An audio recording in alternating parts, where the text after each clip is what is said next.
Well, good evening, members, and welcome to members of the public who are watching. I'm Tom Anderson. I chair the Tourism, Communities, Culture and Leisure Committee. At the outset, can I just remind all members, please, to turn off their cameras and microphones until they are asked to speak. I'll now move to our solicitor, Mr. McCourt, to undertake a roll call of members. Thank you, Chair. Good evening. Good evening. In the usual way, could I ask you please to turn on your camera and then speak to identify that you can be seen and heard by the public. Councillor Brame. Good evening, Councillor Allan Brame. Councillor Cameron. Good evening, Helen Cameron present. Councillor Johnson. Good evening, Councillor Johnson present, thank you. Councillor Jones. Councillor Chris Jones present, evening. Thank you. Mr. Hughes, you've got your camera on. Thank you. Councillor Kenny. Yeah. Councillor Brian Kenny, thank you. Thank you. Councillor Povall. Good evening, Councillor Povall present. Councillor Stuart. Good evening, members. Councillor Stuart present. Councillor Walsh. Can you see me? Good evening, Cllr Joe Walsh present. Thank you. And Councillor Jerry Williams. Councillor Jerry Williams present. Thank you, members. Chair. Thanks, Mr. McCourt. So our webcast notice, which I'll read out, is that this meeting will be webcast and a record retained on the council website. For those at home viewing the webcast, I would like to inform you that you can look above the video and you will see a resources tab. Select this and a link to the agenda will appear in the right-hand side, and that will allow you to open the agenda in PDF form and follow the discussion and debate. Item number 2 is apologies for absence. I've been notified that Councillor Andy Corkill has sent his apologies, and we have Councillor Allan Brame deputising. I don't think there are any others. No. Okay. Item number 3, members' declarations of interest. I'll invite members to declare any interests, pecuniary interests that they have. No. Okay, moving on then. Public questions. We haven't had any received. There's no statements or petitions have been received. And so 4C is questions from members. We haven't received any, but I'll open it up to any members who want to ask a question. No. Excellent. And there has been no public questions either.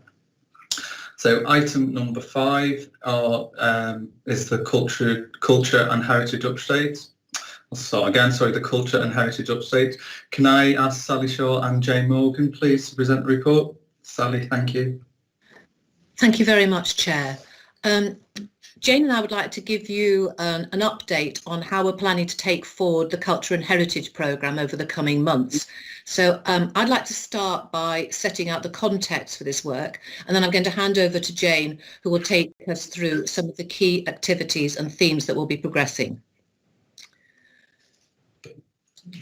Thank you.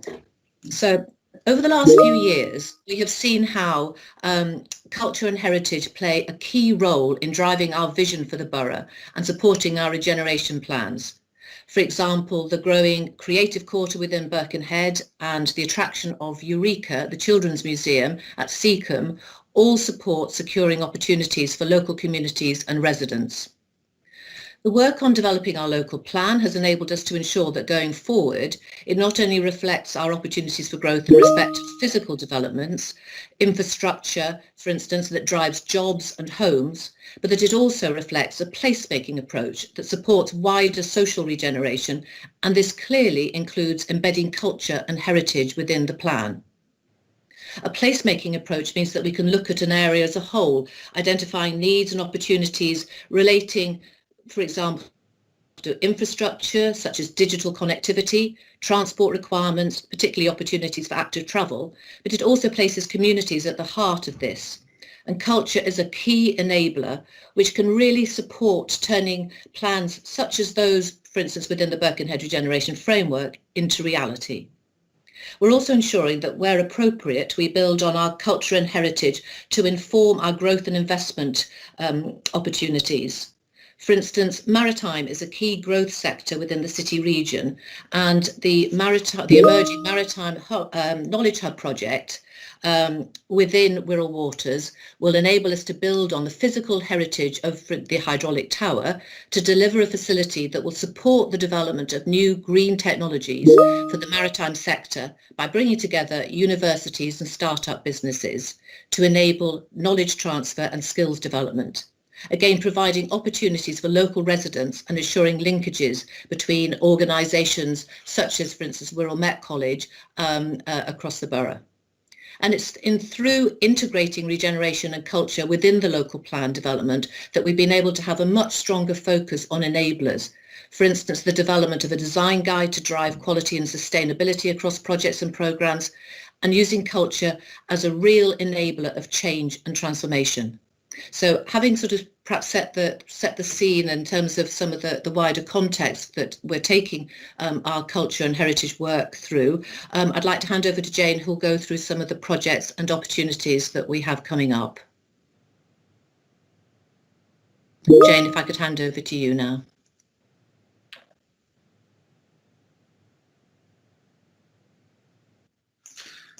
Apologise, I was on mute. Thank you very much, Sally, for giving that context. And I'd just like to talk a little bit, as she says, about the work that we're now doing to take that agenda forward. It's really important, obviously, to reference the impact of COVID-19 in respect of culture and heritage in the creative industries, and it goes without saying that that has a significant impact on audiences, but has also opened up new ways of experiencing culture and heritage online. Just a project that we delivered last year. Obviously, our levels of what we were able to do last year were significantly impacted by COVID, but we were able to do a project which was called the Wirral I Want to Be a Part of Commission. And this was a digital project with the aim of encouraging residents to respond to the title of the Wirral I Want to Be a Part of creatively, and to look ahead to the borough's recovery from the pandemic. There were two elements to the project, the first of which was a residents call out, and the second was a small number of commissions of professional creatives and artists with a Wirral connection. And what you can see on the slide is a commission by the Singh twins, who are internationally recognised artists who are from Wirral, which was a really great way of kind of showcasing the best of what Wirral artists can do on an online basis. All of these commissions were shared across our Visit Wirral and Imagine Wirral social media platforms with a really good response. And again, the response from the community in terms of their photographs and artwork was really positive. So it just showed that there is different ways of engaging with audiences that the pandemic has kind of started to unlock. Alongside the impact on the sort of day-to-day impact, there's obviously the ongoing financial uncertainty for creative industries, and also from a local authority and also from a wider creative sector perspective is anticipating future demand and what that will look like for cultural activities. So we are in a position of lots of uncertainty, but obviously working really hard to understand what that means for our culture and heritage work programme within the Regeneration and Place Directorate. As Sally has previously mentioned, there are huge opportunities for culture and heritage linked to the Birkenhead Regeneration Framework and the transformational vision that presents, and Sally's talked in some detail about that. That includes the potential for town deal funding and the town investment plan that is being developed to hopefully realise that opportunity. We had recently were able to put in place a grant opportunity with some accelerator funding that was made available through the town deal for creative and organisations in the Argyle Street area linked to the creative cluster that Sally mentioned. So there's some real positive green shoots there around being able to support those creative sectors. There are other emerging projects, one of which I'll talk about in the next slide, which is Dock Branch Park or Green Corridor, which hopefully elected members will be aware of, and obviously this has also been consulted with public as well, so that's a really exciting opportunity. Other opportunities around this work is that we do have a resilient creative sector. Having said there has been massive impact, and that's very true, but our creative sector in Wirral has been highly engaged in the development of our regeneration plans through the town deal work, which is again extremely positive. We also have long-standing expert heritage networks in Wirral, which have continued to champion heritage throughout the recent challenges of the pandemic, and we're continuing to work with them. And obviously Councillor Williams as the heritage champion is a significant part of that work. And we had really high levels of community participation pre-COVID in our, for example, our Borough of Culture programme in terms of audience development. So we do have lots that we can hopefully build on in terms of the opportunities coming forward. The Dock Branch Park project, which is one of the emerging town deal projects, which, as I've said, hopefully elected members will be aware of, is the opportunity to see the disused railway cutting running through parts of Birkenhead to transformed into an appealing, natural and practical park and active travel asset for the town. So whilst that will all improve connectivity between neighbourhoods and also deliver huge outcomes around health, low carbon, greening of the public realm and access between those communities, it also will generate massive opportunities for art, culture and heritage along the route, whether that's exhibitions or installations or just being a place where people can come together. So this is where we can see that agenda around regeneration and growth, where culture and heritage can play a really key role in making sure that communities and visitors can access the transformational projects that will come forward. To ensure that we've got a clear series of priorities linked to these opportunities, we have put in place a piece of work to develop a culture and heritage strategy specifically linked to the Birkenhead regeneration framework. The objective of this work is to establish clear priorities for culture and heritage aligned to those plans.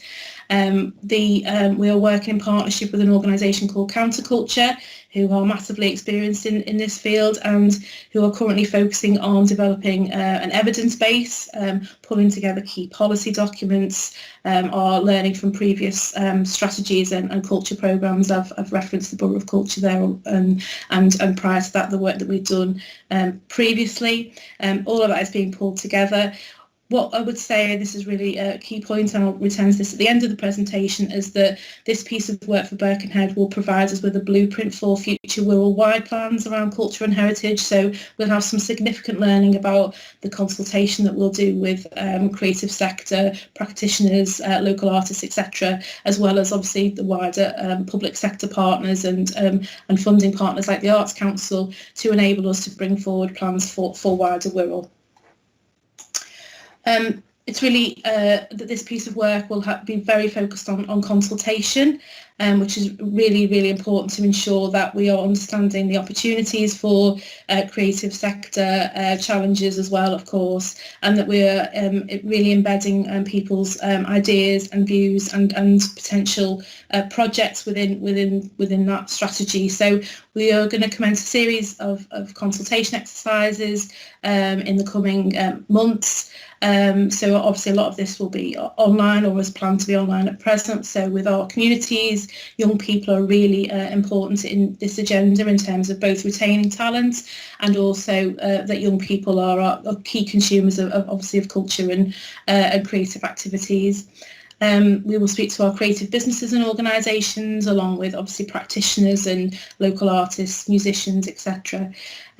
We'll also speak extensively to elected members and officers across the local authority, and would obviously be very keen for committee members to feed into that process and to suggest others that might be useful to speak to. And we will be speaking as well to regional, national stakeholders. I've mentioned the Arts Council, they're a really key partner for us, partners within the Liverpool City region, as well as Historic England, Heritage Lottery Fund and the Creative Industries Federation. A key objective for the work is to understand the funding landscape for culture moving forward, and that we can maximise any opportunities in that perspective. As I've mentioned, this work will be a blueprint for further work for Wirral-wide activity in terms of culture and heritage. A key element of that at the moment is the master plans that are in development for various towns in the borough, whereby culture, creativity and heritage have been recognised as really critical to success in these different locations and communities. And that's definitely something that we can want to work with and build on. We have a heritage programme of activity which is being coordinated across regeneration function, which covers a wide range of activities and issues, and we work, as I said, we work really closely with Councillor Williams on that. We're providing ongoing support for creative and community networks in Wirral. For example, we issue a regular creative bulletin which we've sustained throughout the pandemic, which provides signposted to funding or to opportunities for artists and community organisations to network. So that's been really well received. And as I've mentioned, we will be bringing forward Wirral-wide strategies for culture and heritage in due course following the completion of the piece of work for Birkenhead. And part of that work is to ask for recommendations as to how we'll do that in the best way possible. So we will look forward, obviously, to bringing forward further updates on this in due course. Thanks, Chair. Thanks for listening to the presentation. Well, thanks, Alan and Jane, for it's really quite an encouraging presentation, and look forward to being involved in those strategies. I'm going to open it up now to members' questions and comments. So does any member have any questions or comments? Alan, first hand up, go ahead. Councillor Brame. Thank you, Chair. Just unmuting myself. Thank you very much. And can I thank Sally and Jane again for that interesting presentation. I think some people have the view that culture is an optional extra, but in my view, it's an essential part of a vibrant and coherent society. And it is vital that we do encourage these activities. I noticed there was no mention made of theatre in the presentation, and obviously we're aware that we have a number of amateur theatre companies across the borough, and I hope that we will be looking to engage them as part of the process. But the comment I would make is that there's a sort of irony or perhaps a tension between this exciting project at the head of the agenda and something we're going to be discussing later in the evening, which is possibly closing down our museum service. So obviously I don't want to preempt that discussion, but we need to get our priorities right. And we do have an established array of cultural activities and establishments in Birkenhead, and to think that some of those might be under threat would seem to undermine this new strategy, which is very much looking at developing new things, but there's no point having new if we're jettisoning the old. Thank you. Thanks, Alan. Just before I ask Jane or Sally to comment, completely understand the question in the way it's framed regards museums. I'm happy for Sally and Jane to comment on that, if that was to go ahead and how it would impact on strategy. But I would like to just save discussions between members for the item later on, if that makes sense. So Sally and Jane, over to you. I think it's very much the fact that we are, as Councillor Brame has said, we are looking to the future, but also there are a number of heritage and cultural assets that are obviously important to the borough. But it's how we I think obviously it's a member decision as to where the savings need to be made, but we clearly are able to have a programme which we've outlined, I think, this evening, that very much will build on our heritage and build on our culture, and really provide us with a strong opportunity to carry on delivering in the positive way that we've been delivering so far. Jane, would you like to? Yes. Thanks, Chair. Thanks, Councillor Brame. I just wanted to reassure you that as part of the work on the evidence base, we will ensure that all of those existing organisations are captured and that they're represented in terms of the strategy development and consulted on as appropriate. Because yes, I completely accept the mention of theatre there, but we will ensure as far as possible that all of the organisations we know about are included in the work. Thank you. I saw, Jerry's hand went up and then down and it's up again. So Jerry first and then Councillor Johnson, so to Councillor Williams. Yeah, thanks for that, Tom, and thank you, Jay, and thank you, Sally, for your report. And I mean, if anyone, as you know, the committee were given all the action issues that we're involved with at the moment in relation to various heritage initiatives, and in all my years on the council, 23, I have never known it to be so busy, and there's an absolute vibrancy as far as heritage issues are concerned, and culture too. And as we come out of COVID, and we all know that tourism, heritage, culture is the driving force of the city region economy. And so it is absolutely essential that we're in the right position to take everything on. But can I thank the officers for the diverse work they've done right across the board, from the Battle of Bruniber to Birkenhead Park to all the numerous initiatives that are going on at this moment of time. And it really does bear well for the future from the point of view of as ever with the Wirral, we have wonderful organisation, with the council, and it's a team effort to bring all these things forward. And for all the years I can remember now, well, it's got to be 15. It's proved totally successful in every way, and as I said in the past, and I'll use that boring word, groundbreaking. So we continue to move forward to really take advantage for the benefits of our area of all these unique assets that we have. And that's it. And just a special thank you for all the officers that have been involved with everything that's been going on here. And I really want to just thank them for what the contributions that they've put. And it's been the most professional, way that they've done things as well. And a special thank you. Okay. Well said, Jerry. Thank you. Councillor Johnson. Jenny. Yeah, thank you, Chair, and thank you. I'll reiterate those comments as well to Sally and Jane. Thank you very much for the hard work that you're doing in the background for us there. That's really helpful. I'm questioning about the view of the master plans, really, that you're starting with Birkenhead, and obviously a lot of money is currently going into that regeneration, which does make obviously sense. But in relation to the other master plans, the New Brighton, Liscard, New Ferry, my plea is really for the rest of Wirral. It just seems to be there is a focus here on 4 areas of Wirral, and there's an entirety of a borough here.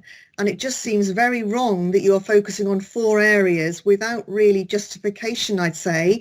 I sit in West Kirby and Thurston ward, and my colleagues across in Hoylake and Mells, Greasby and Irby, lots of beautiful areas and lots of culture and heritage. I just think there's a danger with your approach, with a master plan approach, that you are forgetting the rest of the Wirral. And so it's just a question really about how we're going to integrate the whole of Wirral rather than necessarily just have 4 geographical areas. Thank you. Thanks, Jenny. Sally or Jane, do you want to come back on, or both? Chair, if I perhaps start. I just suppose really to reassure members, we are absolutely not sort of just focusing on 4 areas, but we absolutely also have a commitment to wanting to have master plans that look at our other towns and areas across the borough. But I think it is a point that we have started with Birkenhead, and there are a number of reasons for that. It is our major town.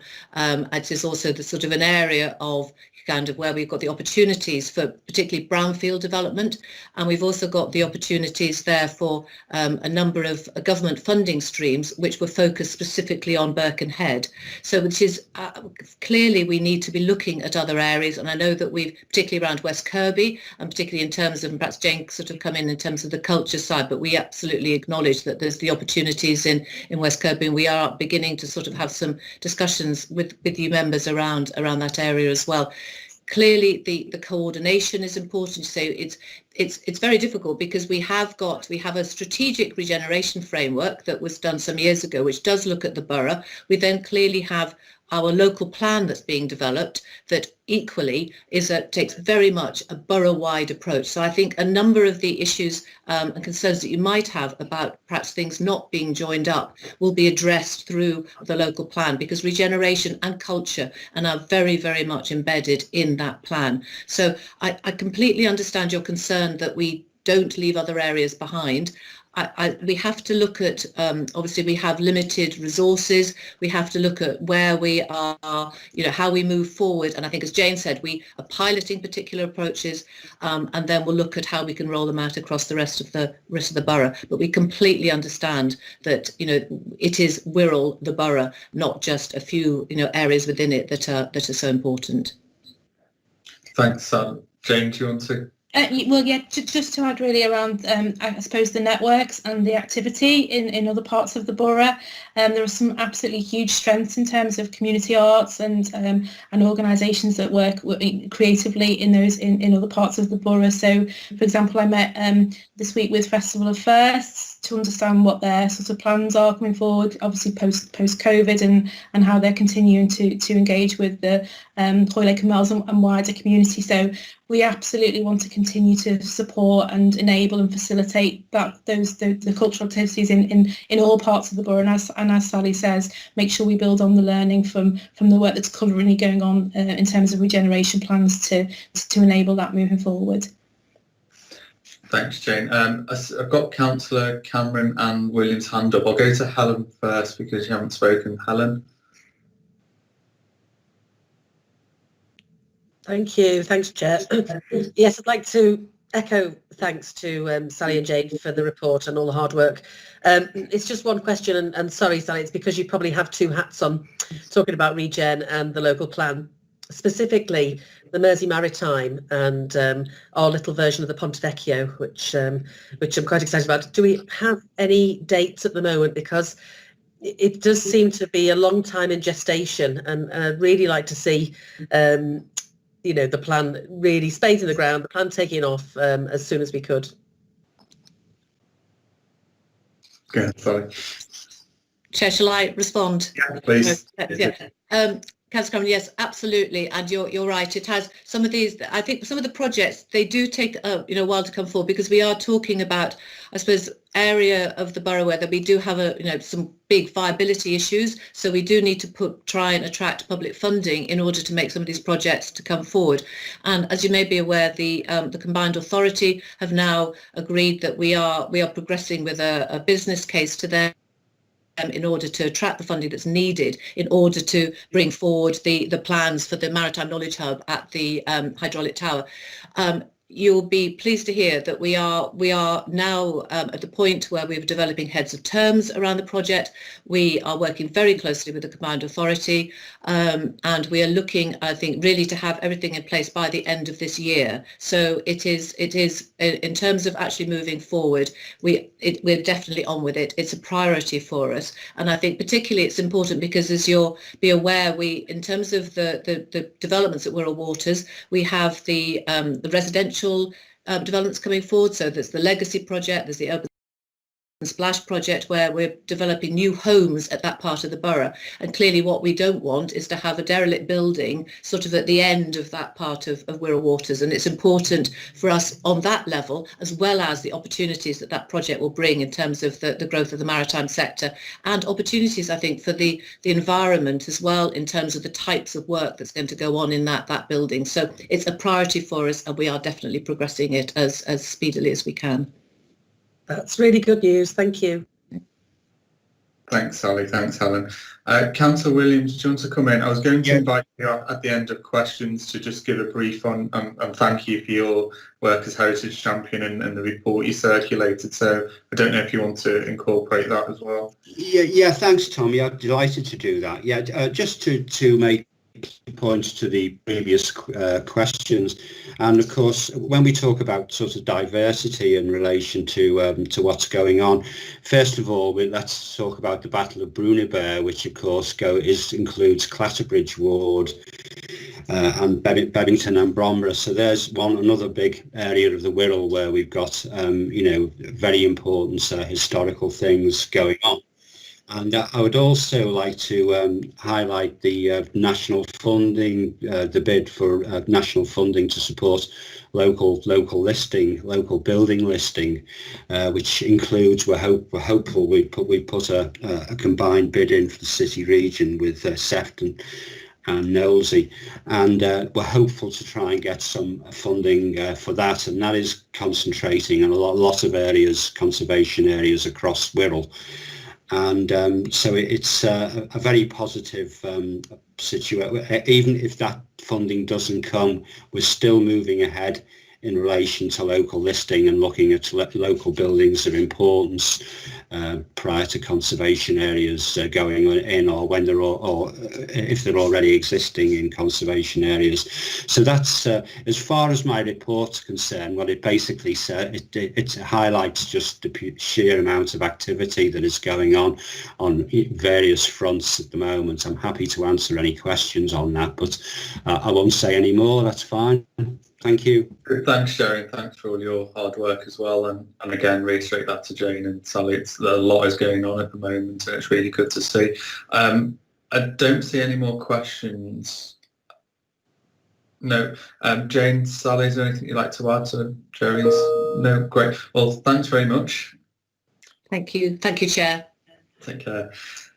Now, thanks, Jane. If we can move on. I omitted to do the minutes, item 4, the minutes earlier. So if you can just move back to item 4 and ask members to approve the accuracy of the minutes of the meeting held on the 23rd of November 2020. Can I have I'll propose them. Can I have a seconder, please? I'll second that, Chair. Thank you, Councillor Stuart. I take it we can agree this by assent. Is there? Great, thank you. That's agreed. Thank you for that. So moving on now forward to item 7, our community safety strategy. Can I invite Mark Camborne to introduce the report, and he's joined by Superintendent Martin Earl to discuss about the Safer Wirral tracker as well. So Mark, over to you. Yeah, thanks, Chair, and thanks for the time on committee. So we have a legal responsibility to produce a community safety strategy for the borough, and ideally we would have been presenting this to committee last year, but COVID sort of got in the way of this to quite a degree. So we are bringing forward here a paper which has been circulated to members, which sort of spells out the approach we're taking to produce our new strategy and the time frame we're looking to do it in. I'm really keen to get as much engagement across all representative groups, elected members, different wards, other organisations, to ensure that we produce our strategy in a co-produced way and not as has been done previously, where it's been left to probably the statutory services to put together a strategy and put it in front of people and say, these are our priorities. We started this process during last year, and there have been some consultations through our Community Safety Partnership, which is our statutory body of agencies who look after and oversee our strategies and plans to ensure the borough and the people who live and work within it are kept safe. And they came up with some indicative thematic areas, if you like, which we felt would be useful to discuss as starting the underpin of that conversation, if you like. And they're the things that are contained in the report. So antisocial behaviour, crime and violence reduction, modern slavery, hate crime. We've included emergency planning into our community safety strategy this time because we feel it's important that we have oversight of not only the responsive emergency plans we have in place, but also that drive to increase resilience and preparedness within our communities, which is so important as we go forward. We've also included road safety under it as well, and you'll be aware that this committee is going to see some further in-depth work around the development of a road safety strategy. But again, a road safety strategy will be one of those strategies or plans that sit under the overarching umbrella of our community safety strategy. So the report, I feel, lays out the time frame and explains how we're looking to consult with everybody.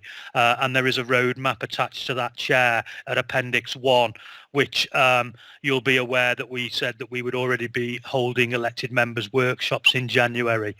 Little did we know when I wrote this and presented it to Partnership Committee at the end of last year that we'd be in a further lockdown of January. So it hasn't been possible to do that. But I am keen to inform members here that I put 2 placeholders in all councillors' diaries of 2 dates, one on the 8th of February and one on the 25th of February, where we'll be holding a workshop and we will have thematic leads from all those indicative areas that the report contains, where we would really seek elected members' views about what they want to see out that, not only for their ward, but also for the whole of Wirral. I think it's really important we get those views and we capture those into our new strategy going forward. We're also engaging through our third sector and voluntary groups, using some of the really good and effective networks we built up through our COVID response. So through the humanitarian cell, there's a whole host of agencies there that represent third sector and voluntary groups and have a really key view and role to play in keeping our borough safe as we move forward, and we want to capture their views as well. And I know Martin will be joining me in this, that actually whilst the police and probably the council and the fire service are probably the 3 statutory agencies that people automatically turn to in terms of what they see as probably the key areas of community safety, there's a whole host of other organisations that we all rely upon to make sure we are kept safe and are safe in our boroughs. And again, we'd want to get their views to make sure they're captured within this. And then I'll just finish off, Chair, if I may, by saying the intention would be to bring back all those thoughts into a community safety strategy that this committee would be asked to sign off in March or April as part of the programme. So that's really, and I'm happy to answer any questions.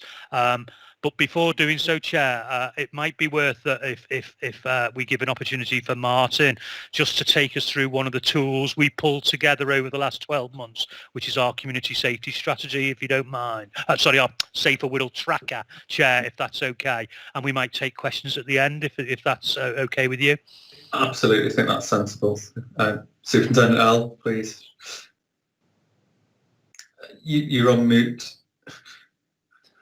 Sorry, Chair. Thank you, Chair. Thank you, Mark. I'll just try and present, if I may, the Safer Wirral tracker. If you just give me 1 second. If you could let me know if you could see that. Yeah. Okay, great. Thank you. So this is going to be a quick demonstration of the Safer Wirral tracker, which in essence supports the community safety strategy and the Safer Wirral Partnership Board and drives performance and delivery around that. So the Safer Wirral Tracker is made up of police data that's shared with the local authority and broken down into wards, which I'll demonstrate to you soon. Hopefully what it'll do is will provide you with some reassurance that the police and the local authority know and understand our business. So firstly, what I must say is Merseyside Police crime data integrity is really good. And at the moment, we've currently got HMIC inspecting us. So what this means is that when we're told about a crime, we record it correctly. That helps us analyse, predict, and most importantly, try and prevent our partnership resources effectively to deal with the problem. If I could just take the opportunity to say that Merseyside Police force strategy is community first. So working as one team with our partners and with yourselves to put in the community first in everything we do. So this is the front page of the community tracker. Hopefully this will work as we go through. But as you click on each area of business, see if this is going to work.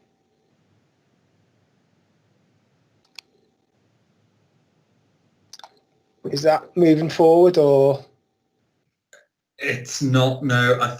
I'm not technical, but I don't know if each time we share something on screen that we have to stop sharing and share again. So it's moved forward now. There you go. So what you'll see here when hopefully it loads up is an overview of our crime that's broken down over the Wirral. So we've got all crime, serious acquisitive crime, violence crime.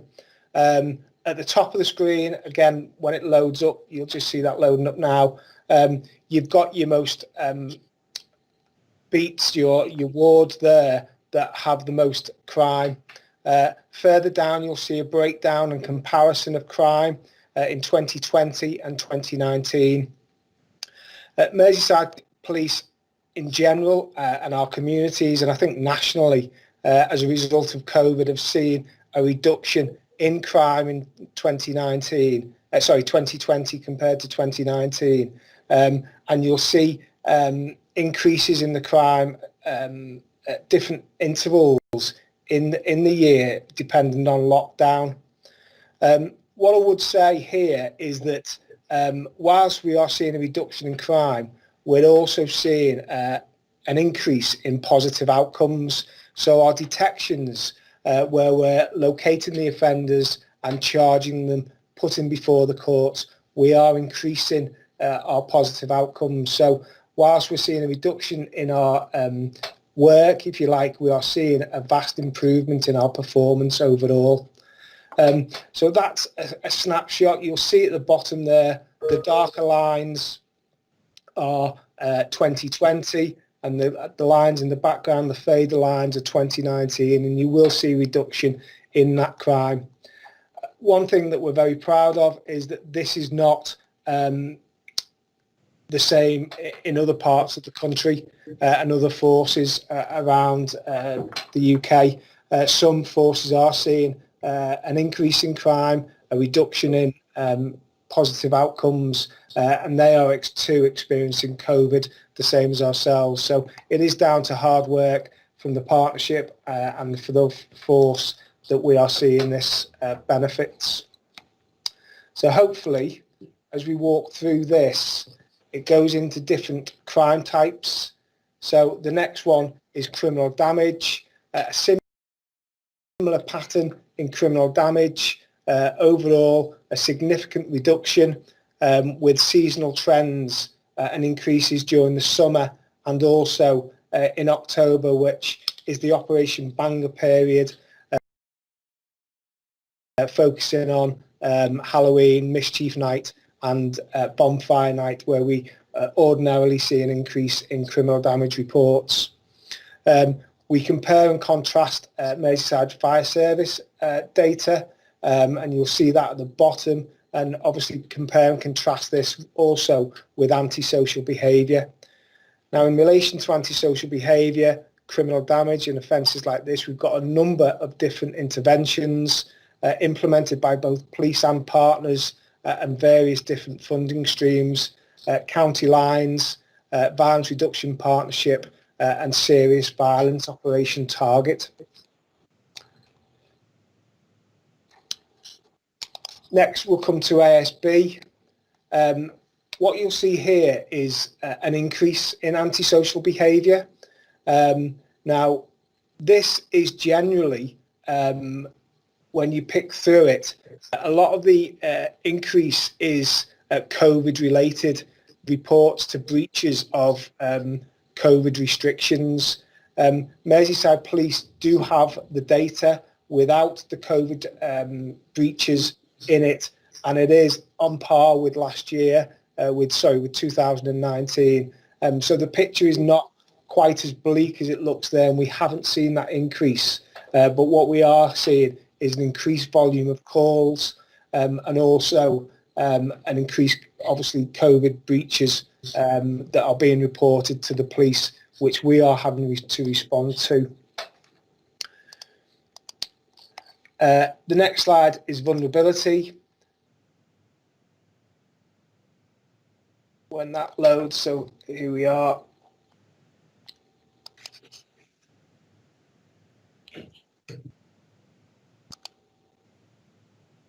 So vulnerability, is a priority for the force and the community safety partnership. Heavy component part of our community first strategy. Wirral did not, when this loads, you'll see Wirral did not see a reduction in domestic and abuse, hate crime during the COVID period last year, March, April, May, and onwards really. We have seen a reduction since October, November. There's two things to say about this. Unfortunately, domestic abuse and hate crime is still taking place on the borough. But one thing I'm pleased about is our reporting. Processes were still in place. Our victims were able to report to us, because what other parts of the country saw was domestic abuse and vulnerability offences happening behind closed doors, and police and partners not finding out about vulnerable people. So hopefully that gives you some reassurance that in essence did not happen here on the Wirral, but we are still trying to increase reporting of domestic abuse and crimes against vulnerable people. What you'll see there is an increase in hate crime. Again, a lot of hate crime was COVID related, and every report of hate crime gets wraparound support from both police and partners and support going forwards. Missing people is a huge demand for police and partners, and nationally we did see quite a significant reduction there, and you can see that on the far right of the table. We did see a reduction, and that bears out nationally that every force saw a reduction in missing people, which is really positive and due to lockdown predominantly. Next slide is violence, or the next couple of slides are in relation to violence. Certain problems, when you break it down into wards, certain problems in Birkenhead predominantly with violence, both domestic abuse and non-domestic abuse. We have the biometrics of victim offenders here, and this can help us really target our prevention work. And again, like I've already mentioned, we've got Operation Target, Violence Reduction Partnership, county lines, and we have just implemented schools officers at the beginning of this term, beginning of this school year, so last September. Very fortunate in the Wirral to have 4 schools officers, and they are doing a vast amount of work in trying to work with children, vulnerable children, preventing crime, but also planning for the future and reducing county lines, exploitation and the like. The next slide looks at offence types and disposals. One thing I'm really pleased with here, you'll see in the middle of the top table violence is really low numbers, both non-domestic and domestic related, with the higher volume of figures being your common assaults, which is violence without injury. Again, working hard to get underneath that, try and prevent the problems before they occur, certainly in relation to domestic related matters.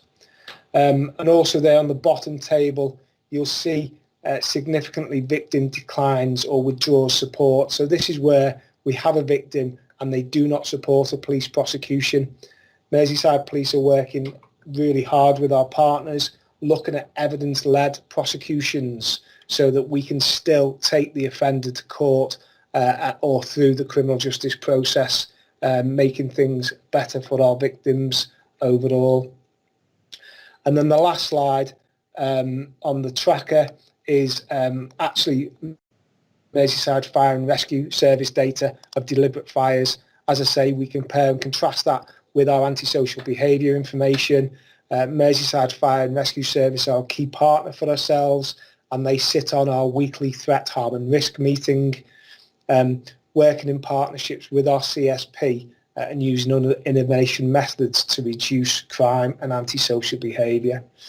That's it really, Chair. What I'd like to say is that we are very focused at the moment on prevention work, improving the victim journey from with our partners from the moment the victim calls the police right until the end of the criminal justice process. So really that journey from start to finish, but initially trying to prevent the crime in the first place, working with the Wirral Partnership Board and using this tracker to drive performance. Thanks, Chair.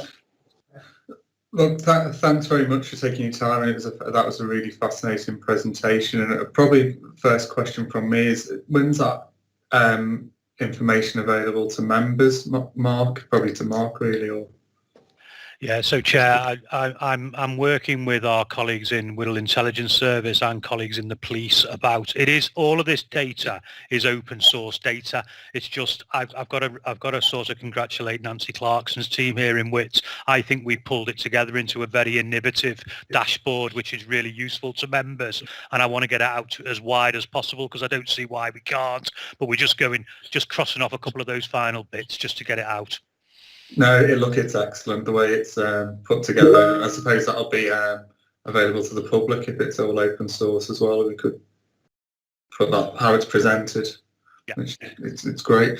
Okay, great, thank you. So I'm going to go to questions now. The first hand up I've got is from Helen, Councillor Cameron. Hello, thanks, Chair.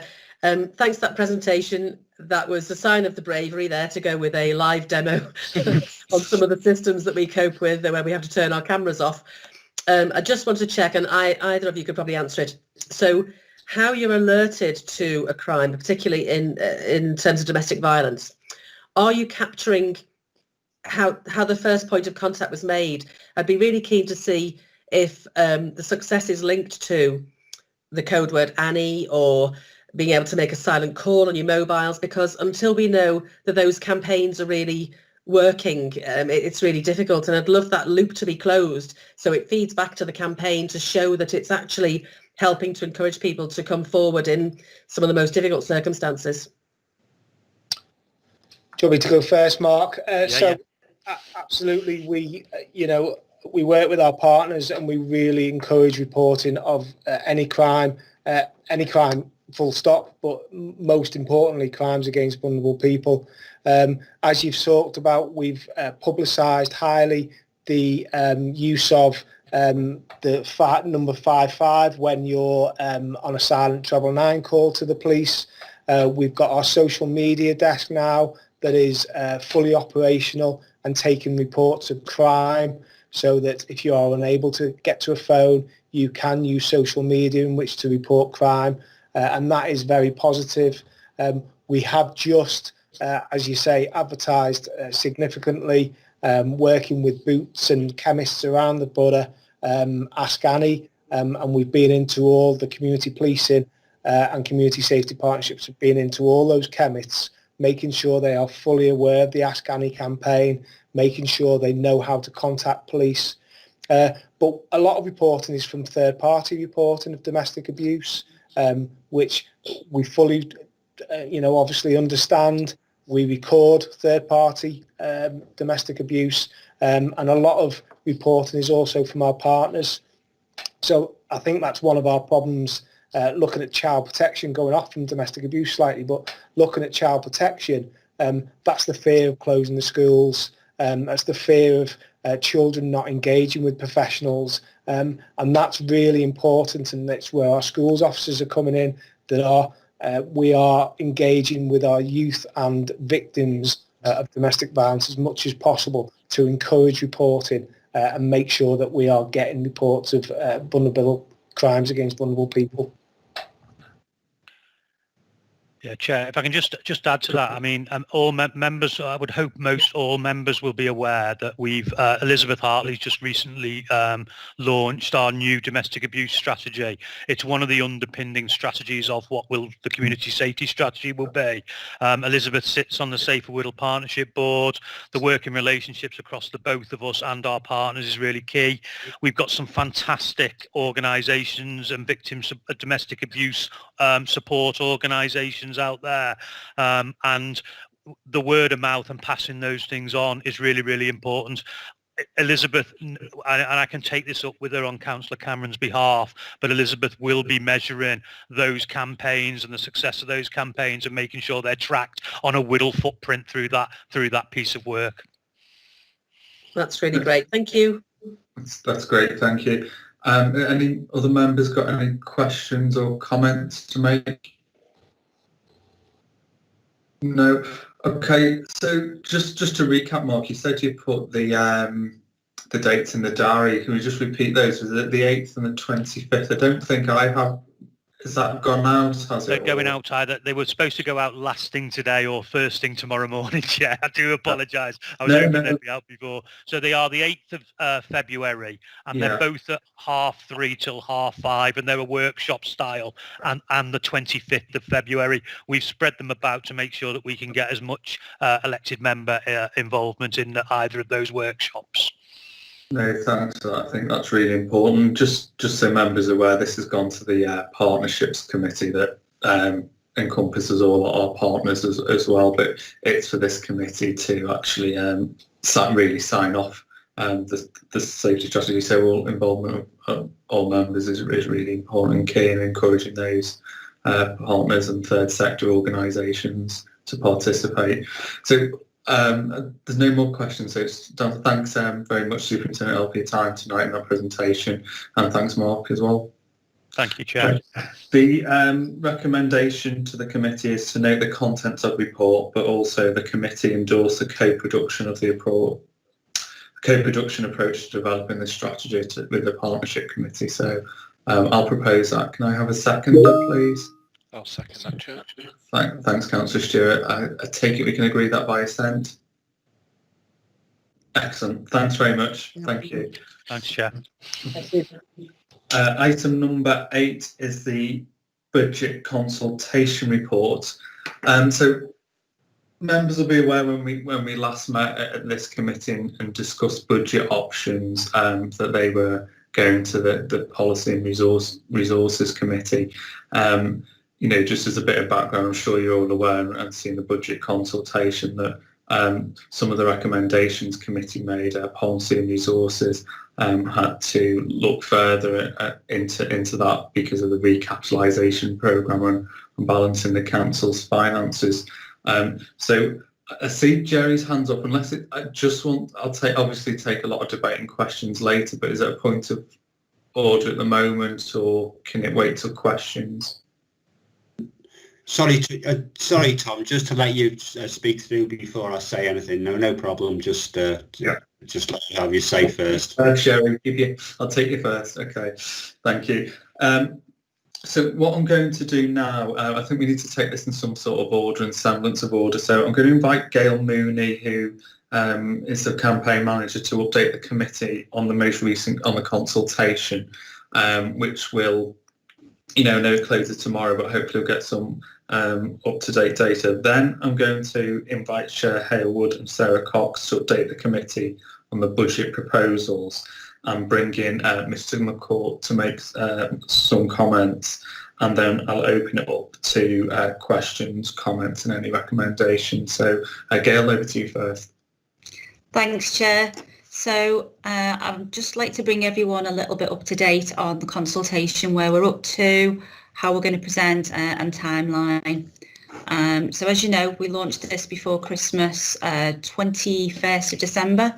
It was very welcomed, I would say, towards stakeholders, partners, but we didn't have that buy-in right away from our residents. But given the dates, that wasn't unusual. When we returned on the 4th of Jan, we had a big peak, and that levelled off, but has peaked again around the 18th. And today and yesterday again, so we are actually looking to have them last minute people coming in with close of play tomorrow.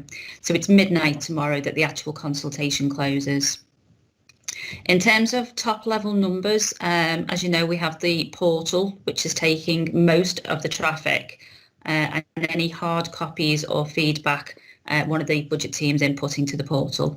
So we've had almost 18,000 people interact on the portal with us. The number of people that were informed by something within the portal, that could be the budget report, FAQs, ideas board, is almost touching 10,000 now. We've got close to 2,600 surveys completed, but we can see through the back end of the portal that there is quite a few already open. So they're not completed, people can go back. So we are expecting that to rise by the end of tomorrow.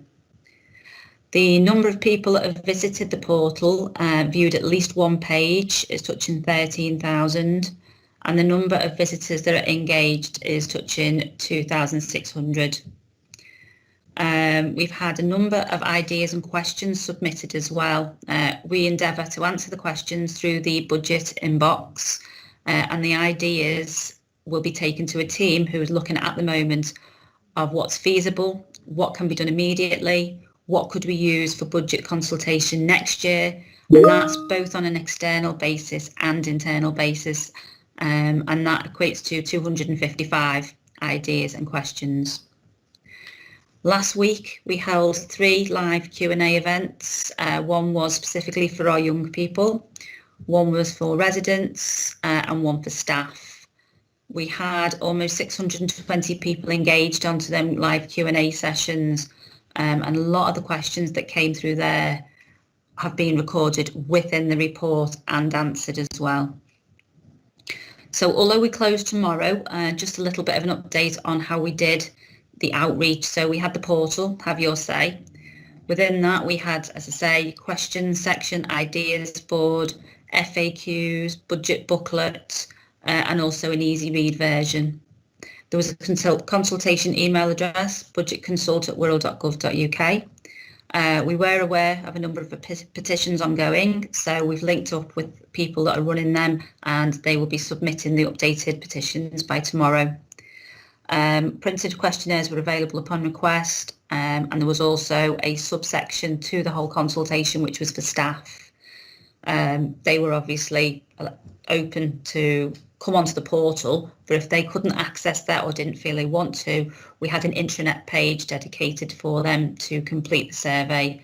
Again, a questions board and ideas platform.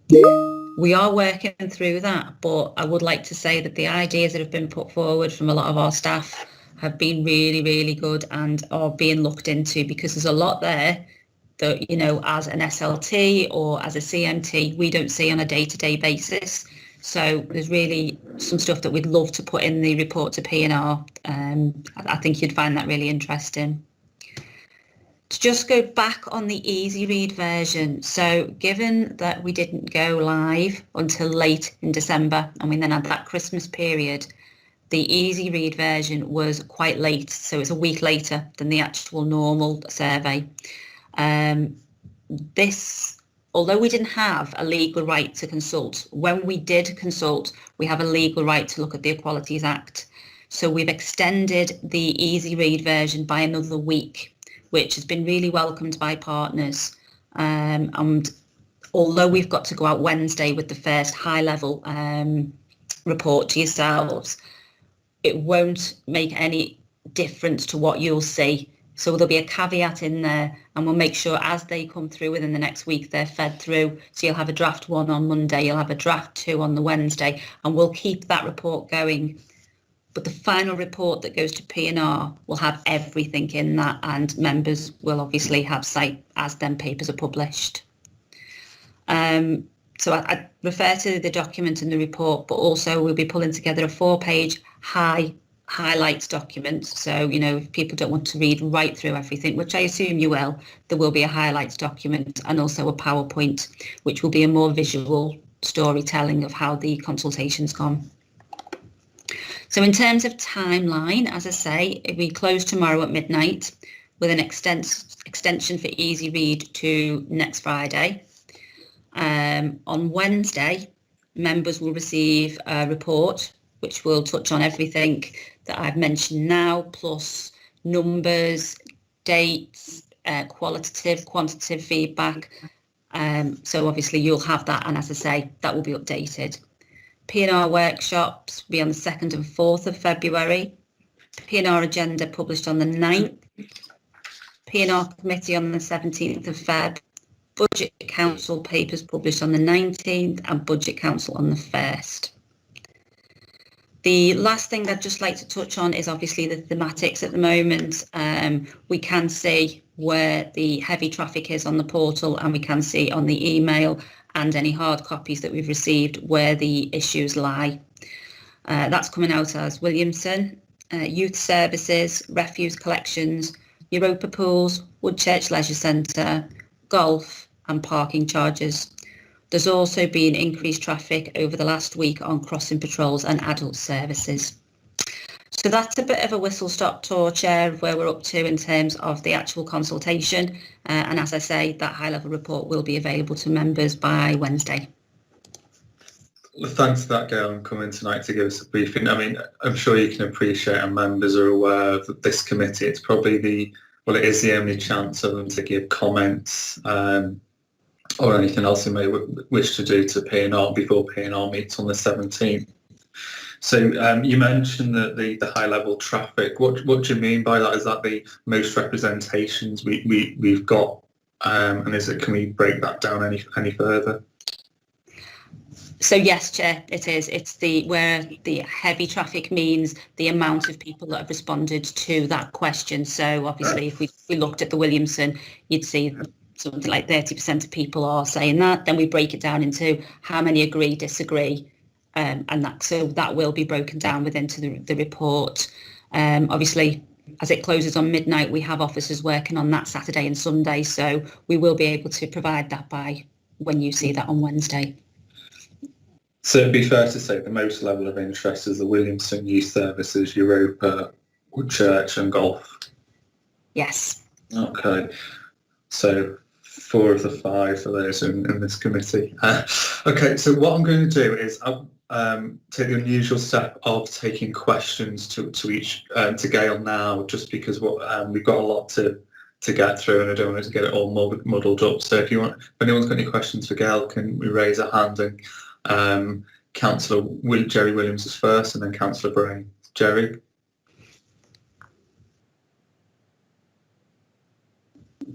Are you on mute, Jerry? Oh. Jerry, you're on mute. My apologies. Yeah, no, my issues are basically about the procedures, that none of the items that went on to P&R never went through our committee whatsoever. And, I was just really quite appalled about it. Issues like, the golf, the Williamson Art Gallery, and this committee was not consulted about it. And here we are, 3-4 months into a new committee system, which I served on in, by the way, 1996 to 2000, and the committee system is falling down already. And I think to many of my colleagues who were here on the old system, I think they should have known better. And I'm really unhappy with the way things have gone so far. Thank you.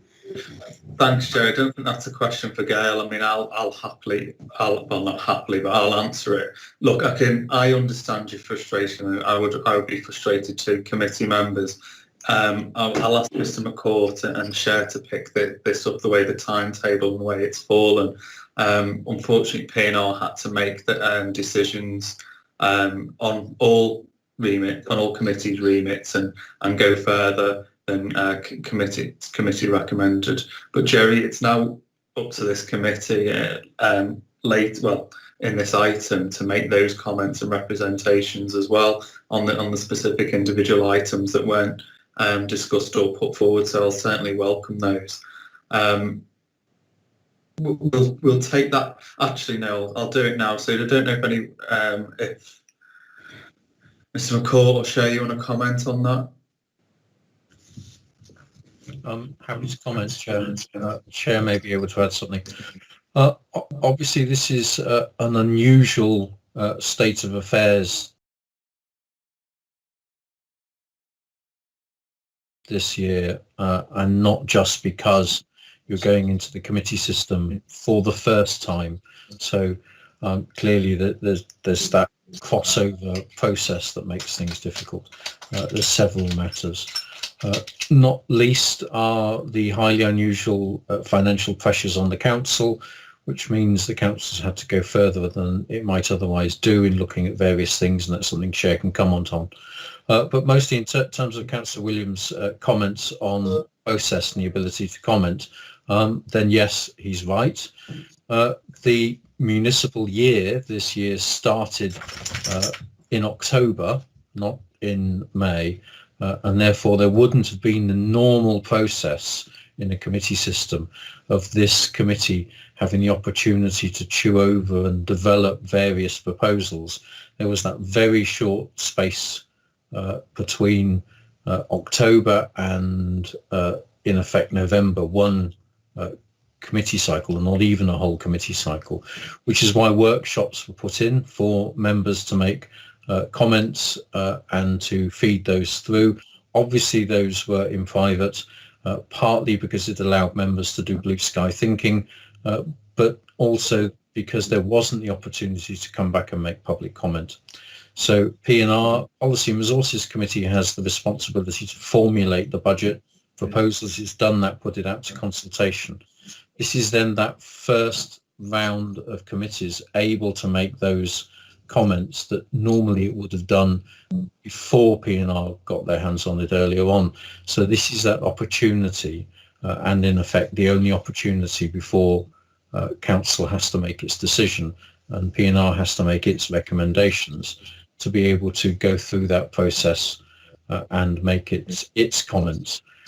Those comments are then able to be made on the proposals now as they've been published, as well as those comments that you made in private that you may now wish to make in public. And of course that goes into the Policy and Resources Committee's recommendations distinctly and separately from the public consultation, because that's not finished yet, and P&R will give due weight to the comments of this committee. I can make further comments after the Chair's finished, Chair. I hope that answers the question. Thanks, Mr McCall. Chair, do you want to come in or do you want to leave? I'll leave that. I think that pretty much answers the question, but I'll leave that until I invite Chair Hayward to introduce the financial aspect. We'll just go to questions and carry on with questions to Gail. What I don't want to do is flitter back and forth. I mean, we do have officers, right? Nikki Butterworth and Andy McCartney here to answer questions. Chair's going to, and Sarah's going to, Mr McCourt's going to. So members at the end will have an opportunity to ask these questions, make comments and recommendations to P&R if they so wish. So moving back to questions for Gail, I see Councillor Allan Brame, then Councillor Kenny, then Councillor Johnson. So Allan, you first. Thank you, Chair, and thank you for your report, Gail, very helpful. I don't want the answer now, but I was just wondering, do we have data for the locations of people who've responded? I'm just anxious that we've captured the views across the borough. Yes, Councillor, that is part of the portal. So to make your representation, you have to register on the portal. It's not a mandatory field to put in postcodes, but we do ask for that. So we will be able to pull off a geographical data as well as some demographical data that will form part of the main report. Thank you. Just on the back of that, I take it then we can have a ward breakdown if the postcodes are available of the number of consultees. Okay, yeah, no problem. I'll take that to the intelligence cell who are pulling that together this weekend and ask for that to be added. Thank you. Councillor Kenny? Yes, thank you, Chair. Following on really from Councillor Brame's comments, first of all, thanks, Gail, for your presentation. My specific question is, do you know that all the respondents that you've had are actually Wirral residents? And if people outside the Wirral put their comments in, would they be counted in the same way as everybody else, or would they automatically be discounted? Thanks very much. Thanks, Councillor. Believe it or not, we've had comments, especially for the Williamson, from as far as Australia. We have counted them as part of the feedback, but they're counted obviously where we know it's not a Wirral resident, it is going to be separate. But I do feel that, you know, we should be putting into the report representation from everyone that's taken time really to feed back to us. So whether that's in a certain part of it, everyone's opinion must count, whether you're a Wirral resident, ex-Wirral resident, or you work in Wirral, visit Wirral. You know, we open ourselves up to live, work, visit, play as part of our place brand. So, you know, we need to actually sit back and acknowledge that in doing this as well. Thanks for that. Ryan, does that answer your question? Yeah, thank you, Chair. Thank you. Great. Thank you. Councillor Johnson? Thank you, Chair, and thank you, Gail. We're being asked tonight to make representations without any data set at all, any real proper in-depth financials, and I think we're being asked to really make advisory ideas without a proper focus on proper decision making. I don't think we can make any decisions or proposals, as in proposals and ideas tonight, without seeing the consultation data. So I think it would be really helpful for us to see any interim data you've got now, any raw data as you're starting to see at the back end of the portal. But it does sound that we, on our committee, cannot make any possible ideas relating to this particular decision making without having that information in front of us. It would be so wrong not to listen to the views of our residents. How can we possibly represent them if we're not even hearing what's happened as a result of your reporting? And to be honest, that's next Friday before that comes in, because for full representation we need to wait till a week on Friday to get all of that data in and your report afterwards. So even on Wednesday it's simply an interim report. So I do think we're being asked to do what's simply not possible, and I would question the ability to make a decision or any recommendation accordingly. Thank you. I mean, I'm not going to ask, it's not fair to ask Gail to answer about the time scale and the governance. It wasn't up to her. I mean, Jenny, you know, this really isn't ideal in the sense of the timetable. As Mr McCourt said, we had annual councils over start in October when it normally starts in May. You know, we're first on the committee cycle. P&R and members will have an opportunity at Budget Council to speak and vote on this. But just on the issue of raw data, Gail, is there anything more that you can share in terms of, you know, the Williamson, Europa, Woodchurch Golf, what people are saying? Is there any other suggestions there? Not right at hand, Chair, to be honest with you. I have been collating an awful lot of it today in terms of an appendix, a quantitative and qualitative appendix. So the Williamson, I'm just scrolling through now so I can maybe look for a few highlights there really. A lot of the issues around the Williamson, basically, as you can imagine, this is a jewel within our community. It is a cultural issue, I think. You know, I'm just scanning through as I'm talking now. Been part of Wirral culture for many years, so it's almost about taking away that legacy of culture, really. When we talk about the swimming pools, so Europa and Woodchurch, that's all about competitive swimming. People not wanting to take away that. So it's more about not as much the leisure pools, but where are we going to train, that kind of thing. And obviously, if we talk about golf, then that's about our mental health and well-being. That's come very, very strongly in there. As I say, that's just a touch on it, Chair. And I do understand Councillor Johnson's concern with timescales, but, you know, in terms of the consultation, we were just working with what we were given, to be honest. Yeah, I'm sure Helen can pick that up as well when we move on. Councillor Cameron, you've got a question, Helen? Yes, thank you. No, obviously you've covered off the consultation. It sounds comprehensive to me. Is this a more in-depth qual and quant and a longer consultation than you've done previously? Are you happy that it's thorough, and also is the response rate higher than you've seen before in previous exercises like this? Thanks, Councillor. That's a really good question, actually. Yeah, really made up with this one. The response rate is much higher, which is so surprising, especially given the fact that it is a 90% digital by response. We've had the gift in the past to go out to communities, to sit down with hard copies, to help people go through them and almost face-to-face encourage people to get involved.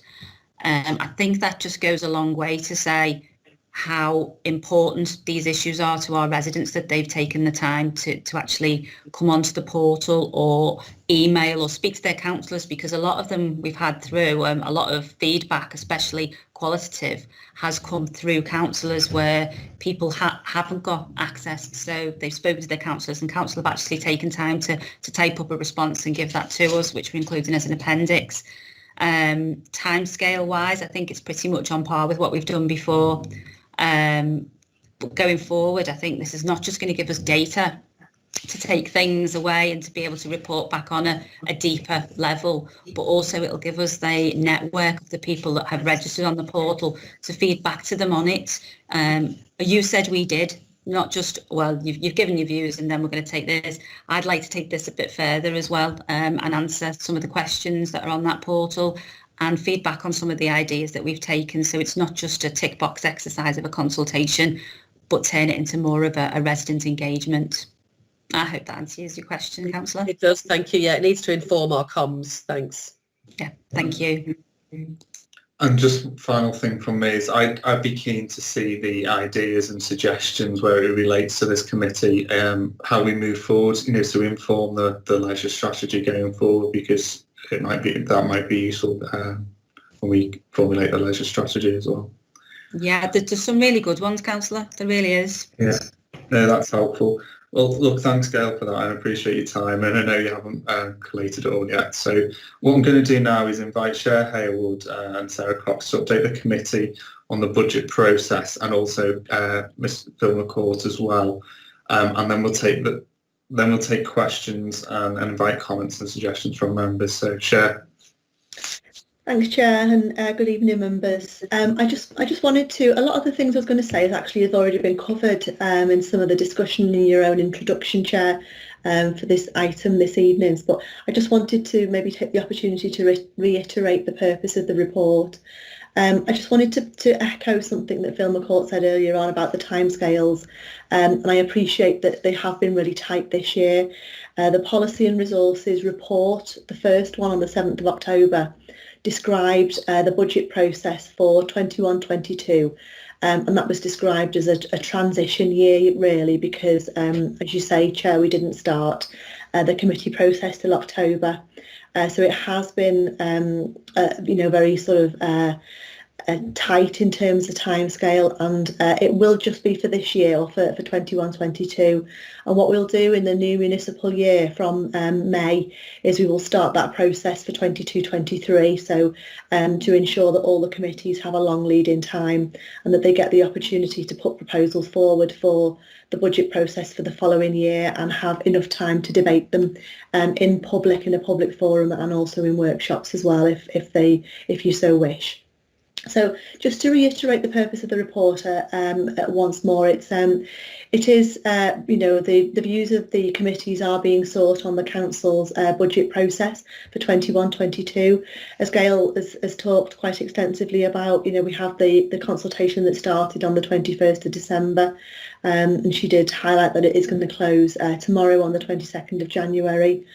So the recommendation in the report is that the committees actually formalise any of the feedback and debate that you had within the private workshops that are held within November and December, and be able to have that discussion now that the proposals are already out for consultation in the public domain, and to voice your proposals on what you think of those individual items.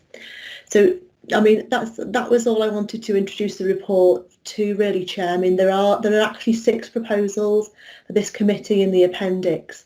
There's culture and visitor economy savings at 620,000, closing Europa Pool 640,000, pausing the reopening of Woodchurch Leisure Centre at 322,000, reviewing the 4 golf courses at 273,000.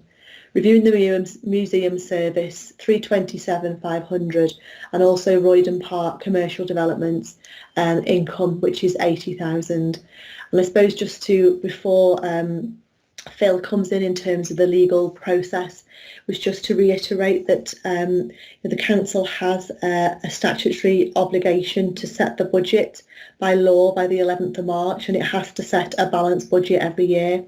And the debate and the consultation and the comments that you have tonight will be fed into the overall budget consultation process that will be described and has been described and will be discussed at Policy and Resources, as Gail mentioned, on the 17th of February. So that's all I wanted to say for the time being, Chair. Obviously, myself and Sarah, as you said, are available if needs be to comment on the proposals when you go into the discussion later. Thank you. Thanks for that, Chair. I'm going to invite Mr McCall now, and then we'll open it up for questions, comments. Thank you, Chair. I just wanted to make a few comments about the process, and that may inspire some questions. Gail talked through the timetable, and that's a series of meetings that the council is going to have, which will also involve where groups request it, private advice with ourselves over procedure, and with share certifying where various alternative proposals may or may not add up to a balanced budget. I've made the comment about the truncated nature of the budget process, that this is a different year, and as you know, not all of the information is in front of you at the moment, just as Councillor Johnson said, and I'll come back to that, but of course an important point is we still don't know from government genuinely what monies are available as yet. And so this is the opportunity for the committee to make its comments. Its comments are your ability to funnel your thoughts in terms of your viewpoint from this committee. Those will be considered quite distinctly from the public consultation and all of the other evidence that will go before Policy and Resources Committee for them to formulate their recommended budget to full council. So as members, you will actually get to see and speak on these proposals wearing different hats at different times, be that here with the factors and evidence in front of you, and as Councillor Johnson quite rightly states, is not complete, but these are your comments. For those of you on Policy and Resources Committee, you will be making those comments again in terms of your requirement to put together a balanced budget to recommend to full council. All of you will be there at full council to vote on the final matter, and indeed will be here again making any key decisions that are required in order to implement that budget in terms of hard decisions back at this committee when you are operating or preparing to operate under that new budget. The thing, I'm hearing some feedback. Forgive me. The The one thing that does follow you as councillors through this process, however, as I'm sure you're all aware of, but I'll say this again for the benefit of the public, which is your fiduciary duty to the whole borough and to set a balanced budget in March. So what needs to come out based on the information that you have in front of you, and all of it will be there ready for the 1st of March from officers, from the consultation, from Her Majesty's Treasury, is how much money you will have in front of you, and that requirement to set your estimated expenditure next year to be no more than what's available. Thank you, Chair. Thanks, Mr. McCall, for that. Does anyone have any specific questions on the timetable or the legal process before we open it up to the options? Councillor Brame and then Councillor Stuart. Thank you, Chair. I'm sure in normal events, none of us on this committee would want to see any of these cuts be considered or implemented. However, we are where we are. But what we're finding so difficult, and there's no answer to this really, is we're just dealing with the unknown. Do we have any indication of when we're going to know what grant figures available from the government and what deficits we're actually going to have to meet? Because it's very all we could possibly do, I think, is try and prioritise the cuts before us and say which are completely unacceptable, which might possibly be considered. But we can't make any real decisions until we know what figures we're working with. So do we have any idea when we might get that information? Thanks, Alan. I'll open that up to share. Thanks, Councillor Brame. Yeah, and through you, Chair, thank you. So a report was presented to Policy and Resources Committee last night, Councillor Brame, which identified the proposed funding settlement. So we have got information from government on our proposed funding settlement for 21-22. It is only proposed, as I say, and they were actually consulting with all local authorities on that settlement. The consultation closed on the 16th of January, so that was just last week. So they will now be compiling and collating all the consultation responses, and they will produce a final funding settlement as a result of that. We don't have a date for that yet, unfortunately. We are hoping it will be either the end of this month or early beginning of next month. What I can say is that what we generally find is that there isn't much change between the draft settlement and the final settlement. So, I mean, we are hopeful that the information that we've got and the assumptions that we have made that we're working on at the moment will not change significantly. There is one item in there which relates to compensation for council tax and business rates losses, which is quite complicated, and we're awaiting some guidance to come out from that. We have made an assumption as a result of what that may be, but that is one that we perhaps do expect to change. But as I say, we haven't got a final date yet, unfortunately, as to what that final settlement will be. Thanks for that, Chair. Councillor Stuart? Or...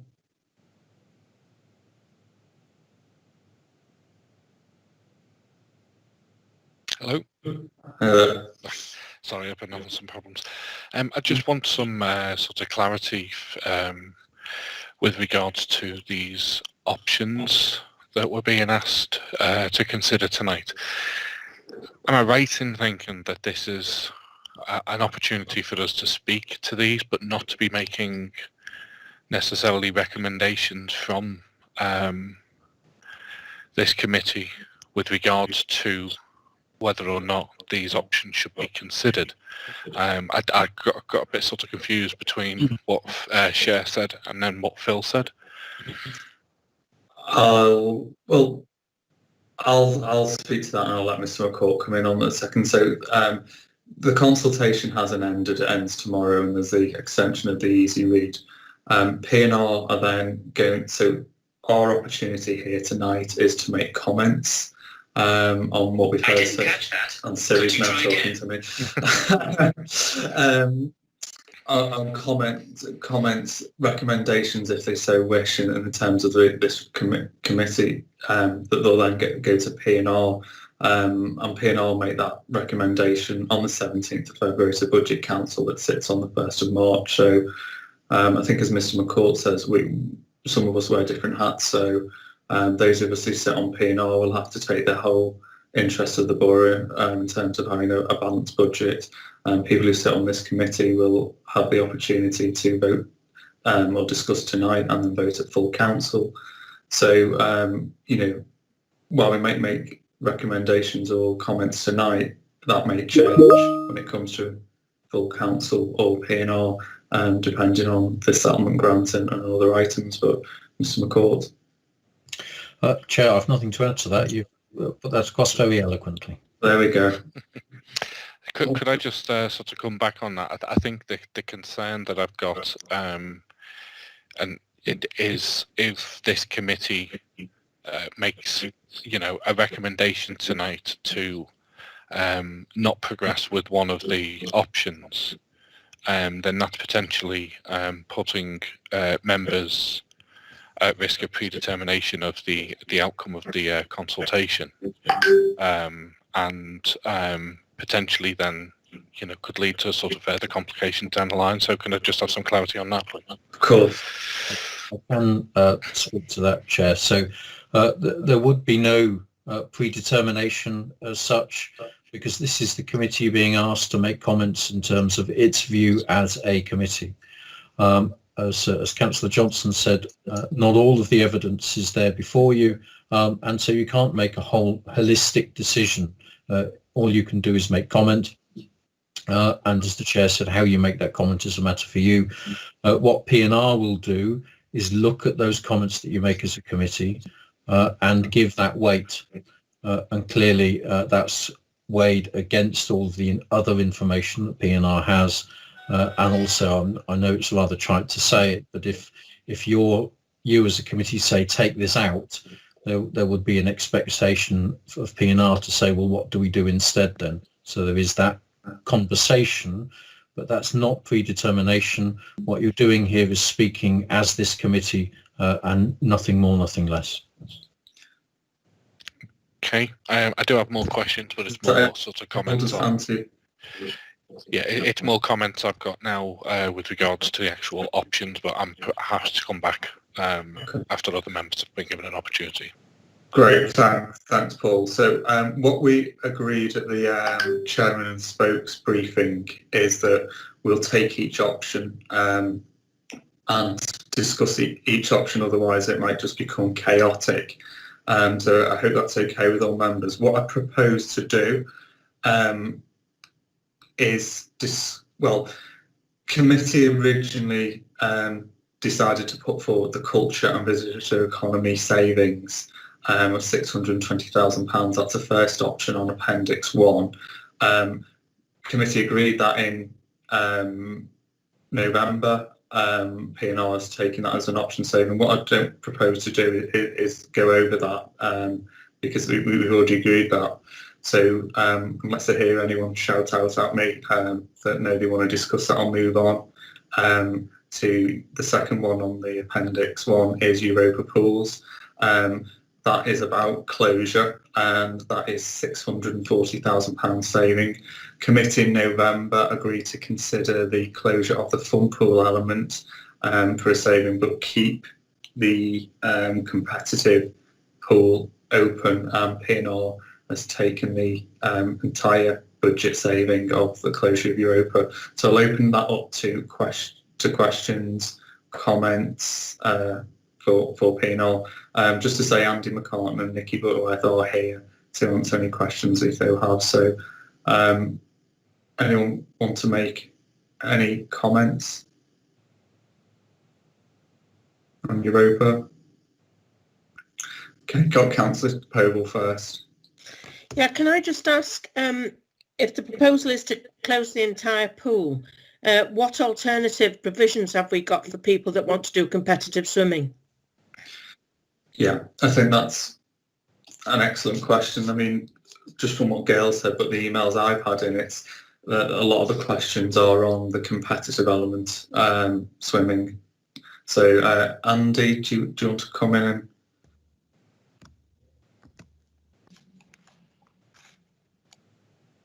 And Nikki as well. Thank you, Chair. And through you, Chair. In terms of purely competitive swimming, the options, we don't have any. Europa is designed and engineered for competitions. It's got a movable floor, and that helps with lessons, but it's also got the grandstand as well, where spectators and stuff can sit. So in terms of a pure venue for competitive swimming, then that is the only one. Although we do have other pools of decent size.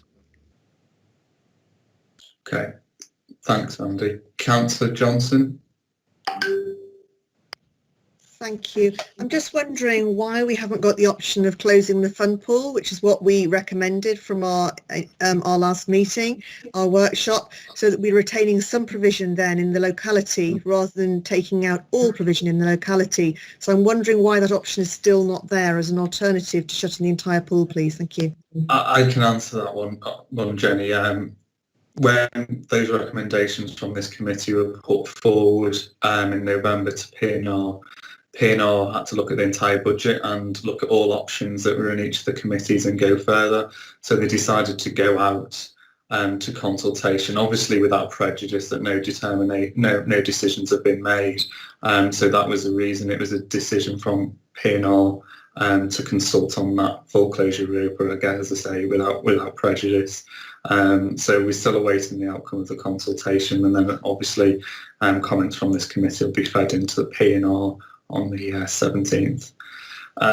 Does that answer your question, Jenny? Or?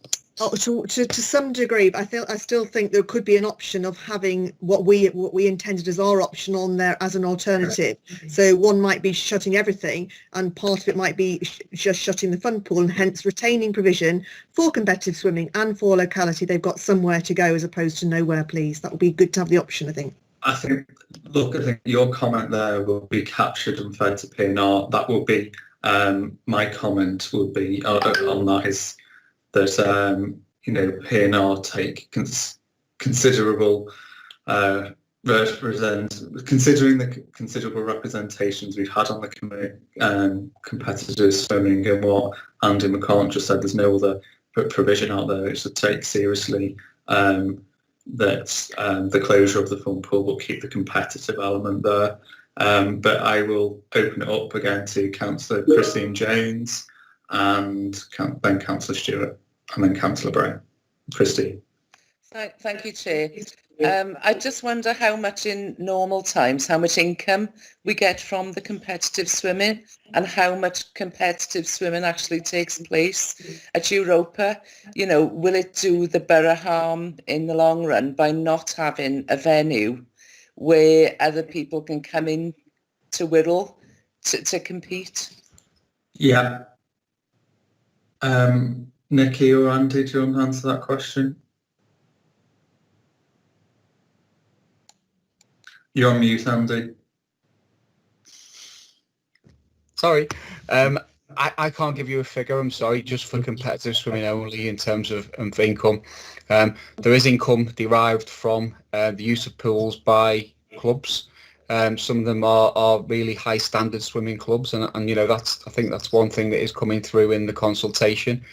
Off the top of my head, Councillor, I don't know the numbers in terms of galas and what that brings by way of income, but I'm happy to take that away.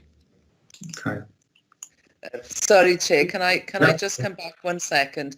I think that's the difficulty about an awful lot of these decisions, is that we haven't got any of that detail at all.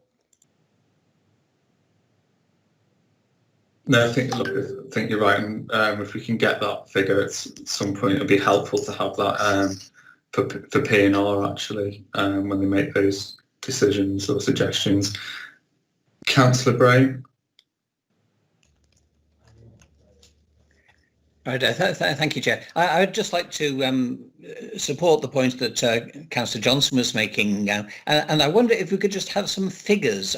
What would be the saving were we to just close the fund pool? obviously is going to be considerably less, but it'd be useful to have something to know what we're talking about. Is that available? It is, and I think from memory it was 250. Yeah. That was 250, and you're right, as a committee, that was your preferred option for those points that have been raised here, and to enable the swimming offer, and that was what went to P&R committee, and that was a saving of 250k, but it still keeps swimming happening at Europa and that site open.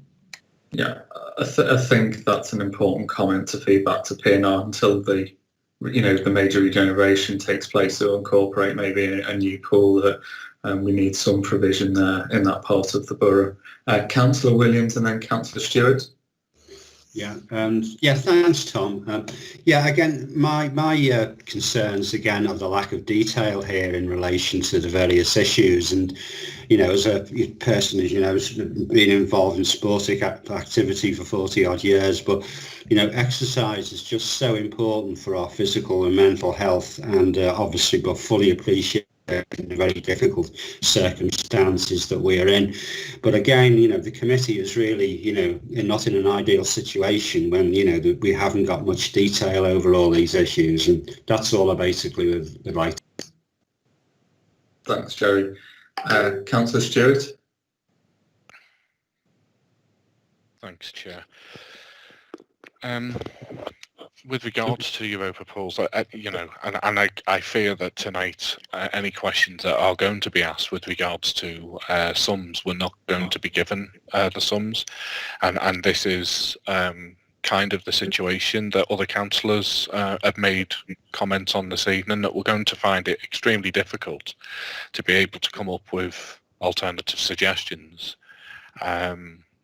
to backfill. If there's something that we really don't think is palatable, then how are we going to then sort of come up with alternatives? So, I just want to echo those concerns, and I don't think that's necessarily it's an issue that needs to be fed back to P&R, but it's not P&R's sort of issue. That's the information that's available to us. My question, or questions I should say, is around Europa pools with regards to the outcome of the leisure review, and Europa pools within that review, and also Europa pools was included in the public consultation in the Birkenhead regeneration, and from that consultation, was there a recommendation that this should be a provision within Birkenhead? And if so, where does that put us with this consultation? And I just want to know whether the Europa pools is still in the growth company plans as part of the regeneration, and whether or not it's a requirement for us to have that leisure facility following any of the reviews that we've had. Okay. Good question. Allan or Nikki, do you want to come back on that one?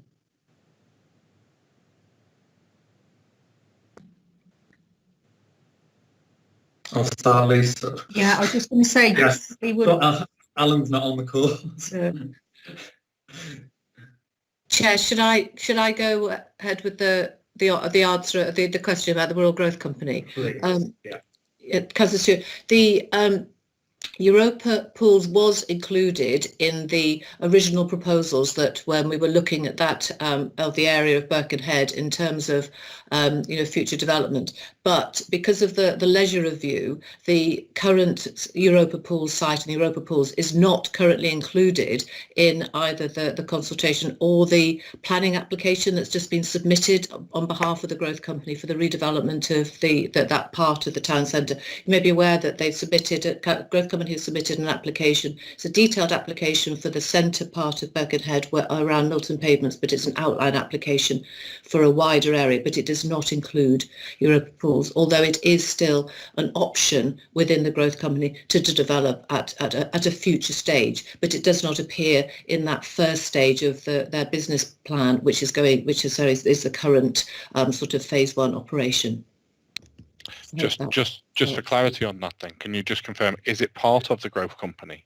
It isn't. Sorry, Councillor.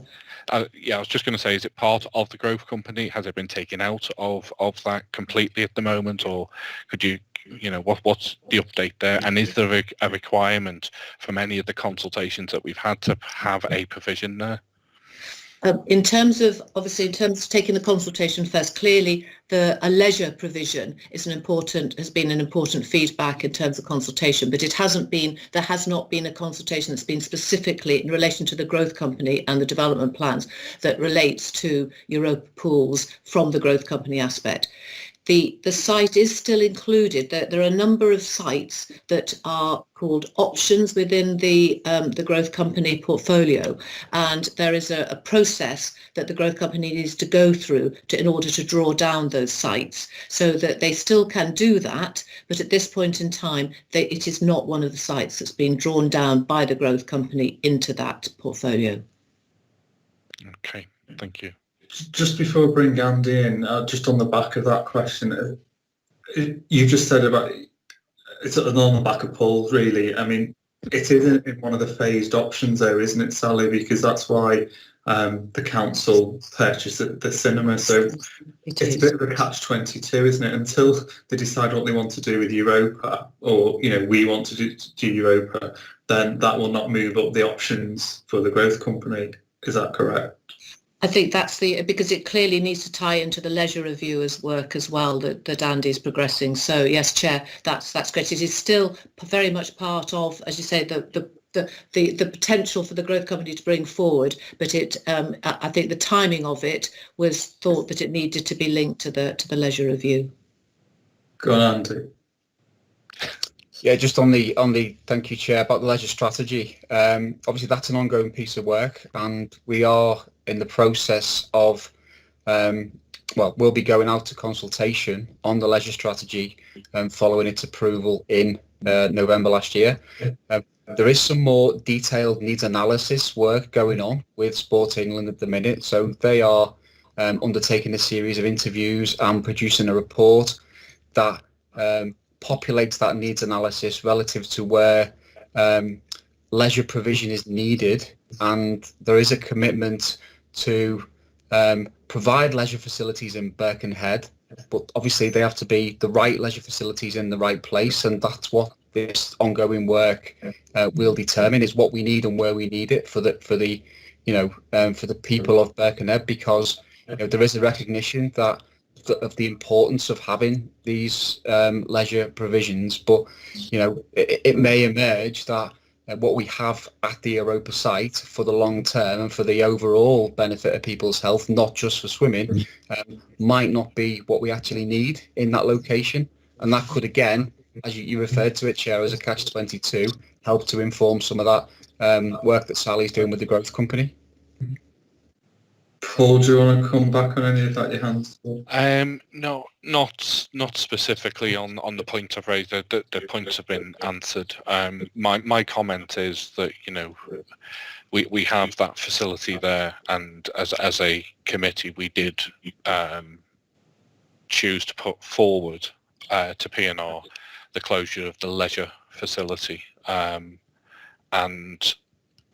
without. I find it difficult that we would be considering the idea of closing a complete facility when there is no sort of firm offer that's going to be coming down the line, and I just wonder whether there's more work that can be done between the growth company and the council with regards to a firm offer, that if this is something that as P&R and as a council we're going to have to seriously consider the complete closure of the whole facility, that if there was an offer that was, even if it's 5 years down the line, whatever that offer is, if the offer can be put there on the table, then at least we can show the people of Birkenhead, the people of Wirral, that there is going to be a facility that's coming down the line as a guarantee of a facility. But at this moment in time, we can't offer that. Look, I completely agree. It seems that neighbourhoods say, well, we want to see the growth company strategy first, and VGN say, well, we want to see your leisure strategy first, and we don't get. A question from me probably to, and sorry, Brian, I'll bring you in a second, is, what is the capital expenditure required to bring Europa up to standard, and what's its shelf life, as do nothing option? And can Andy or Nikki answer that one?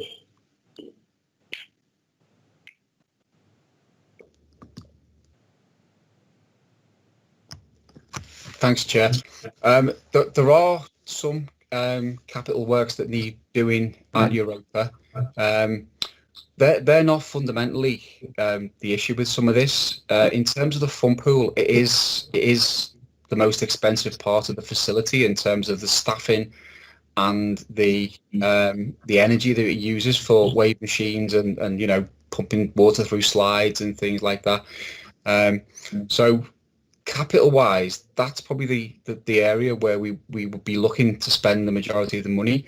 The competition pool, as we call it, i.e. the main lane swimming pool, is actually okay to reopen and probably needs little or no investment at this point, because it did open after the first lockdown and was being used in a COVID safe way by clubs and the public. So it really hinges on the fund pool bit of Europa, which is, again, we did have these conversations at the workshops and said that was the most favoured option. So I can get detailed figures on what needs doing where and provide them as part of our discussion going forward. Okay, thanks, Andy. Councillor Kenny, Brian. Yeah, thanks, Chair. My question is in relation to the reopening of Woodchurch Leisure Centre. Is it okay to propose that question at this stage? Can you put your hand up for that one and just stick to Europa at the moment, just because I don't want to go back and forth, but I'll bring you in as soon as. Okay, thanks, Chair. Okay, Councillor. Okay, I'm going to try and wrap this up because I'm just conscious of time. So Councillor Johnson, Councillor Cameron, and then go on, Jenny.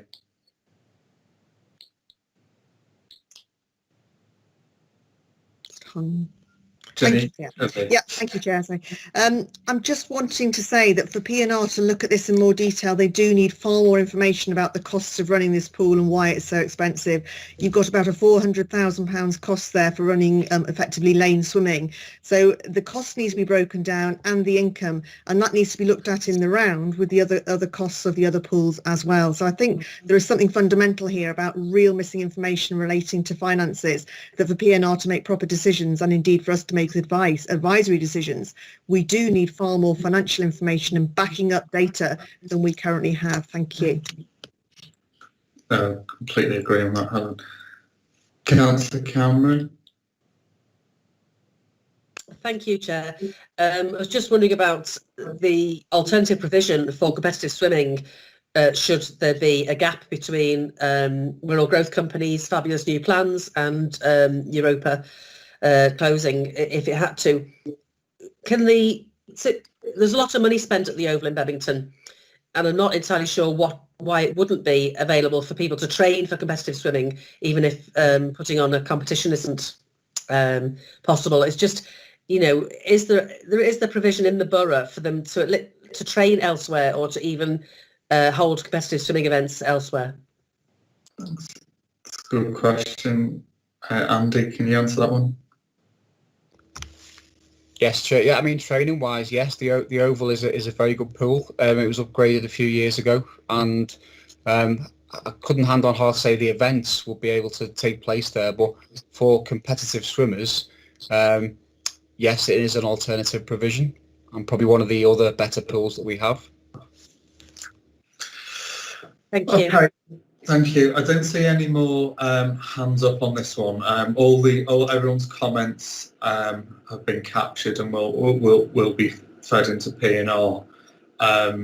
So unless anyone wants to make any further comments, I will move on to the pause the reopening of Woodchurch Leisure Centre, which is not closing it. It's currently being used for vaccinations. There's also refurbishment needs to be done, and it also feeds in to a strategy, a leisure strategy as well. So promise, Brian, you wanted to make a comment, so if you want to come in first on that one. Yeah, thank you, Chair. My question is on this one, because I understand that one of the options is to delay the reopening of Woodchurch Leisure Centre, which apparently would save £322,000. My specific question, how long are we talking about delay? Is it 12 months? Is it longer? So could somebody be a bit more specific? Because I know I have seen some comments on social media recently where people are saying, if you delay it, that means it'll never get open. So could somebody clarify exactly what is intended by this option, please? Thanks, Chair. Thanks, Brian. Andy, can you answer that one? Yeah, thanks, Chair. Yeah, Councillor Kenny. So the delay relates to a full financial year. So it's April 21 to 22. In terms of the comments around if we close it, it'll never reopen again. I think, Councillor, you've seen some of the plans around the whole site in terms of our aspirations for 3G football pitch, the improvement of the existing pitches.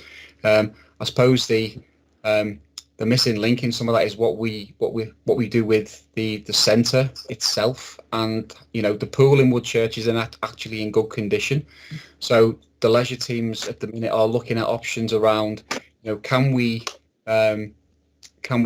utilise the pool space at Woodchurch better, and at the same time, enable it to bring in some income alongside considering, do we actually need all or part of the rest of the building, and what is available for the rest of the site. So we're obviously, we know we're in talks with Sport England about, I mentioned earlier about the strategy and potential investment. We've got that investment committed from the Football Foundation. There have been suggestions that part of the site could be used for a cycling facility. So it's not a case that we're looking to give up on Woodchurch. It's currently in use as a vaccination site, and although provisionally that's penciled in for September, it could go on beyond that. So I think that 12-month financial period will give us time and space to kind of explore the art of the possible for the full site at Woodchurch. Okay, thank you, Chair. Thanks, Andy. Thanks, Brian. I mean, from what Andy's just said there, my comment on that would be, it seems eminently sensible as it's currently being used as a vaccination site, and the exciting things that are coming forward, like the 3G pitches, and it allows us then to develop our leisure strategy. Councillor Stuart, you got a comment? Yes, thanks, Chair. Just, I'm aware of the comment that Councillor Kenny has made, and that people are genuinely in the belief that if this gets, and the phrase out there at the moment, which is a poor phrase, is mothballed. If this becomes mothballed, what are the savings that are being sort of broadcast that we can make from mothballing this site for 12 months? Are they achievable in the sense of what maintenance and upkeep is going to have to be made of the building to be able to just reopen it again in 12 months' time? That's the concerns that people have got, is that they want a guarantee that this isn't going to just then, in 12 months' time, we're then going to be told that because it's been closed for so long, it's now no longer viable to open it because it's fell into disrepair. I think that's a good point. We can get some reassurance from Andy from that. That'll be helpful, but also it'll be up to our committee as well, Paul, to ensure that doesn't happen. But Andy, do you want to just make a comment? Thank you. Yeah, probably just to reiterate what I've said, Chair, we are committed to the future of Woodchurch, but it's got to be considered in that sort of bigger picture context. It's we're hoping that because the pool is being considered as being in good condition, maybe in scope with, you know, some investment from some of our strategic partners, or indeed from ourselves, as a dedicated sort of swimming academy, with all that other stuff I talked about kind of wrapped around it at the site. But they are conversations where we bring in, you know, to committee, and hopefully as part of that strategic, the leisure strategy and that strategic direction, bringing to you as committee members to say, you know, these are our plans, this is our thinking, this is the kind of income we'd expect to achieve from this site, and then we can kind of work through that. But it's you know, it is disappointing that people are using the term mothballing, and I can understand why that might be the case, but certainly from my perspective, it's at the minute, you know, me and my team are committed to making that site work better for the people of Woodchurch and the sort of swimming community across the borough, because as part of the work we're doing, it has been identified there is an undersupply of pool space. Now, you know, we know it's going to cost more to build new pools than to you know, mothball what are considered good condition pools, particularly if you know, we can bring a wider community benefit by putting more there. So it's certainly not in our intention to mothball a site. Could you just clarify, Andrew, is the savings, are they achievable? Do they take into account sort of maintenance cost, ongoing cost while the building is shut? I would say they are achievable, yeah. And the ongoing costs? Is that the ongoing costs are, well, we look at the ongoing costs as part of any capital investment as well. In terms of the pool, you know, we've drained the pool, so we've reduced the maintenance and the energy and things like that already. So that's happened over a number of months, well, a few months ago. Aside from that, there will be building checks. You know, there will be some cost to the operation of the vaccination centre. But again, that's something we have to do as an authority, and we look, you know, to claim some of that back from the tranche funding that we get, or from our health partners as part of their activity. But, you know, for me, we would look to get somewhere close to that figure as a saving, based on the work we've already done and the work we can do going forward. Okay, thank you. Thanks. Are there any more comments on the Woodchurch Leisure Centre option? Jenny, Councillor Johnson, sorry. Thank you. It's just that the whole, this committee as a whole, exercise, leisure is so important to our well-being. And come out of COVID, you know, people are going to need exercise and leisure access more than ever. So I just wanted to really say that as a key point. And also that if you do shut Europa and you do shut Woodchurch, the other local pools, the other Wirral pools, the provision there is going to be woefully inadequate, because the demand is going to be increasing on the other pools within our area in the whole of Wirral. So we need to be mindful as well as the knock-on effect. If you do shut two particular pools, then the knock-on effect is going to be high for our area as a whole. Thank you. Absolutely. I think that's an important comment to feedback, actually, that with quite a few of our pools, I know Lisa and being used as Woodchurch as a vaccination centre, but where are the provision going to come when lockdown ends? Are there any more comments on this option? No. Okay. What I'm going to do now is move on to the review of the golf courses, the saving of £273,000. Now, it's important to state that this isn't closure of the golf courses, but a review. This wasn't an option that committee put forward, but it's something P&R wanted to consider. I'm going to start with a few questions. So it's been brought to my attention that Hoylake Golf Course cannot be put into that saving for various reasons. Can we just confirm that's the case and the reasons why? I don't know if Andy McCart wants to comment on that, or Mr. McCord.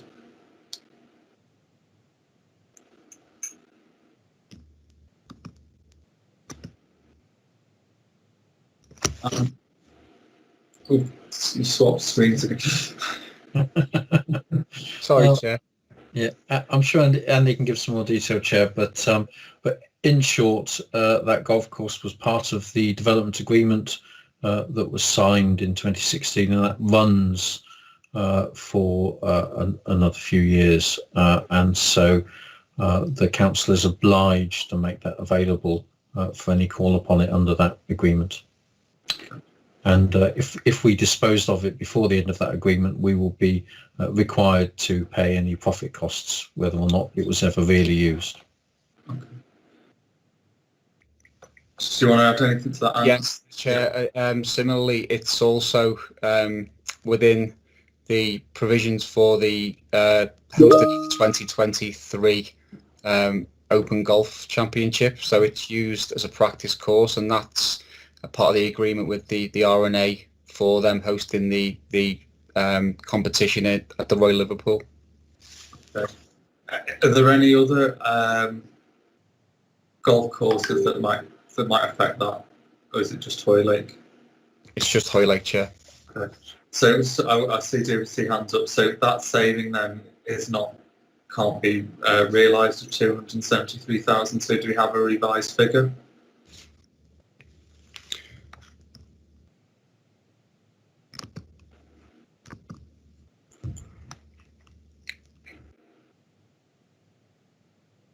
Do you want me to come back to it or take another question? Or? Yes, please, Chair. I'll just bring up some. Okay. We'll come back to that. Councillor Williams and then Councillor Cameron. Yeah, thanks, Tom. In relation to the golf courses, I would just like to highlight my dismay that what's happened over this. Now, as you know, Tom, last year you I think, were chair of the Environmental Committee that spent a large proportion of the year putting forward excellent proposals for the future of our golf courses, and you spent all the committee and Christina, my colleague, spent a massive amount of time to move things forward after all sorts of difficult circumstances. So here we are, and suddenly there's a proposal for another consultation straight after this lengthy consultation of 7 months. Again, we're not consulted as a committee, which is just, really regrettable to say the least. I would also like to highlight the importance of Brackenwood Golf Course now. As you know, it's of increased importance because of the archaeological finds by Claremont Farm and its proximity, and it is now a key area for future research.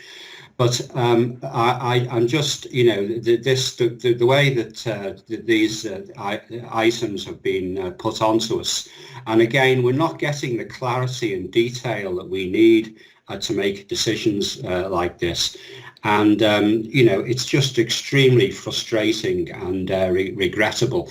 And, when someone called me and said, do you realise such and such, and there's a new issue about savings, a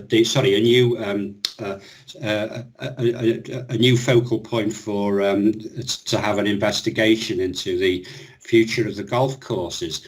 And I'm thinking to myself, we haven't discussed this. Have I missed something on the committee or something? What's happened here? Well, of course, we were never consulted in the first place. And again, I want to really highlight the issue again. This is this new committee system that I served on in 1996 to 2000 that is so wonderful and so singing and dancing. And here we are with major problems because of it. And again, I would like to highlight that. I also have a proposal towards the end from a point of view of alternative suggestions for funding, which I'd like to bring forward, but I can deal with that later on, Tom. And appreciate all the work that you did on that committee and all my colleagues with that. Well, the excellent work you did on the golf, on that golf report. Thank you. No, thanks, Jerry. I completely agree on the golf review. It was only last year that we did an extensive consultation exercise and review of golf courses. And my view, it's unfortunate that we are again considering them at this point. I would like to see it actualised before we move on. Jerry, just on your suggestion, was that on the golf courses, or was there anything else you wanted to move? Thank you, Tom. No, it's not. It's in relation to an area where we can raise funds as a positive event. So Brett mentioned that later on. I'll leave the time so. Okay, Helen, Councillor Cameron. Yes, thank you. Obviously, I don't remember the committee system first time round, but I certainly wasn't a member of the cabinet. So this is more information than I've ever had, the committee system. It's true. I also was on that call-in. I did go around all the golf courses. We did look at this in great detail. I did have concerns at the time about the 273,000 and whether it was reality in the savings. So obviously the Open's been mentioned. You know, I was there at 2006, 2014, and yes, Hoylake as a course is used. But on the other municipal courses, one of the reasons why they are attractive to potentially other operators is because we have the Open. So if they can see that wanting to take these over would be better done, you know, 2023 it is now, because obviously it had to be postponed. Surely we can then generate some income. I think there was, in 2014, I think there was about something like 200,000 visitors spending 20 million in 1 week of the Open on hospitality. And so therefore all of the municipal clubs have always got, municipal courses have got a chance to do stuff along with the clubs. So I've not seen anything around all the tri-golf that was done, or the involvement of the schools programmes.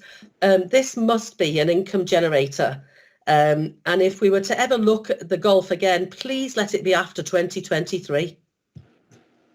Thanks, Helen. I think that's really useful comments, actually. I'd like to bring Andy back in to answer about the savings, but also ask a question about what income feasibility studies have we had, and can that be fed into P&R?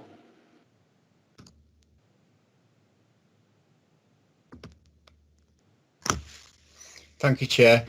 Yeah, I mean, Councillor Cameron will be aware that the work that was done three or 4 years ago around golf was on the basis that the service has always operated at a significant subsidy, and there are you know, probably numerous reasons for that, but I would agree with the comments that there is potential there. All the municipal courses are at various sort of states of condition, and often what drives golfers to play on them are the conditions. So but currently we are committed, you know, because these are budget options, and it's not the case that we've given up on golf. There's a survey taking place at the minute of the courses to identify what needs to be done to bring them up to a good standard or a high standard to get that income that we're talking about. There's also a project being worked on to redevelop the Arrow Park site, and again that looks at, you know, similar to what we talked about with Woodchurch. It's about the provision of a 3G pitch. It's improving the clubhouse there to make it into more of a catering offer, and some kind of small sports village on the site. So unfortunately, you know, some of those programs have been delayed through COVID, but it is still a commitment to push those programs forward. In terms of the savings you talked about, Chair, it's around about 180 if we just kept Hoylake and closed the other three. Now, there are multiple reasons for that. Some is about displacement, so there's an element of people that will go and play on the Hoylake course that would have gone to the others. We also retain quite a few overheads in terms of the leisure management structure. So we'd still need a golf manager. We'd still need maintenance functions, although albeit reduced. But, you know, there is nonetheless a saving in closing the other three. So just to clarify, and when this goes to P&R, it's actually not 273,000, it's 180 for all the reasons you said. Sorry, Chair. Yes, and we do have detailed workings for those calculations. Yeah, just to plea that that'll go to P&R in an easy, readable format. Yes. So it's not actually 273. Okay. Jerry, is that a legacy hand? I'll go to Councillor Brame. Thank you, Chair. Obviously, it's been a very Right. It's been a very difficult year with COVID. Presumably very little golf has been played, and it could well be that very little golf will be played in the coming year. So it's going to be difficult generating income from these courses at present. I do recall, I was part of the working group looking at the golf courses last year, and a number of recommendations were made. I just wonder, obviously I know we've had COVID, but where are we up to with implementing the recommendations for improvements that the working party put forward? Thanks, Alan, for that question. Andy, can you update Alan on that? Yeah, so I think two of those recommendations, Councillor Brame, was the what I talked about, which was the development of the sports village to generate income, and the commissioning of a survey to understand what works will be done to make those courses commercially viable, or at least, significantly reduce any sort of subsidised dependency on the courses. So, like I say, that work has started. And we are expecting the first report at the end of this month. Alongside, we are looking to recruit a head greenkeeper, because some of this is really specialist work in terms of understand it's about course management, but also with a degree of commercial acumen. So we will need a post that is able to both identify what needs doing on the courses, and to be able to keep those programs on track, but also to bring in that commercial income that we're looking for. In terms of golf, what I would say is we did notice a real upsurge in playing after the first lockdown. Now, some of that is about people wanting to do more outdoor things, so sport-wise, and get outdoors. Obviously, golf is a seasonal sport, so if you think about what we've had in terms of rain over the past couple of days, we can't kind of foresee what income might look like over any winter period. So it is about engineering, the courses to be as playable as possible for the whole of the year. But also, again, what are the commercial add-ons we can add to that? Thanks. If I could just come back on that. Thanks for that comment, Andy. One of the big problems, as I recall, particularly at Brackenwood and to a lesser extent at Hoylake, was drainage. And I know we've had exceptional rain the last couple of nights, but I'm a bit surprised that it's quite a while since we made that report. I'm surprised that we haven't made more progress on that. Yeah, some work has taken place at Brackenwood, Councillor Brame, to improve, I think, at least two of the holes that were identified in terms of drainage issues. I couldn't hand on heart to say what else has been done beyond that, other than those things I've alluded to in terms of ongoing improvement works and the commissioning of that survey. But that covers everything from drainage, maintenance, equipment, staffing, and that commercial aspect as well. Okay, I'm going to take one last question on this, or comment on this. Councillor Stuart. Yeah, thank you. I just wonder whether it's possible, if we have an idea of what golfing brings financially to the borough. Because we've heard a lot tonight of the savings that could be made, and how much these courses cost us in maintenance, and I'm sure the public would want to know why we face 10 years of austerity, but golf courses have been maintained and kept open. So if there is a business case for that, and we are bringing in a lot more money than we're investing, it'd be good to know that. Thanks. Thanks, Paul. Andy, can you comment on that? And on top of that, is there a risk, with the Open, about what we do with golf courses if they were to close, excluding Hoylake? Well, yes, Chair. There is definitely a risk around Hoylake. The Open is estimated to bring in around about £12 million worth of economic benefit to the borough, and again, in terms of that leisure strategy and moving forward, golf is a part of that for us. Both utilising the attraction of Wirral as somewhere to come and play golf. But also in terms of development, you know, it's one of those sort of, we should be using our status as a host of the Open to encourage more people into golf, or more young people into golf, and help, you know, encourage them to keep that up as a lifetime sort of hobby. Because I think, you know, statistically golf has dropped in recent years in terms of membership, or rather, you know, numbers of people who play, both across municipal and private clubs, incidentally. So, but it is an important sport, and it is an important sport for Wirral, and something we're committed to. Thanks for that, Andy. Paul, does that answer your question?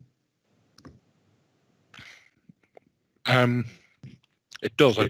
Has there been a cost-benefit analysis?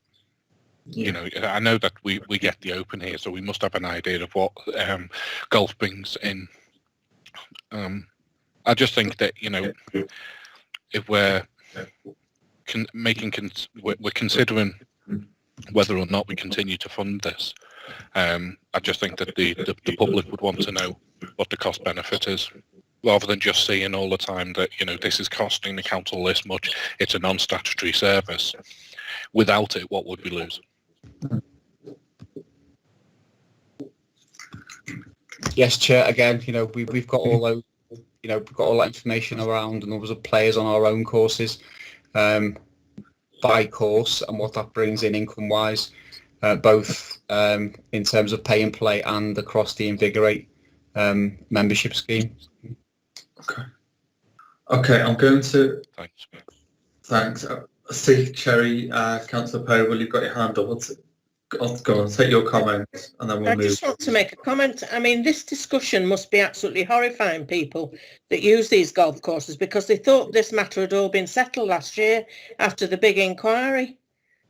I completely agree, and I think I made that representation to P&R, and I hopefully those comments have been captured and will be fed to the next P&R after the work we did in the consultation we did last year. You know, it seems disingenuous really to use that word to go out again so soon, but that's my personal comment. Paul, you've got your hand up. I think it's a legacy hand. So yes, it is. Okay, so we'll move on to the next one then, is the review of museum services of a saving of £327,000. This wasn't an option that committee originally put to P&R, but just reading the narrative on this, it just includes the Williamson, because so my question first off is to Andy or Nikki. Is that 327,000 just for the Williamson?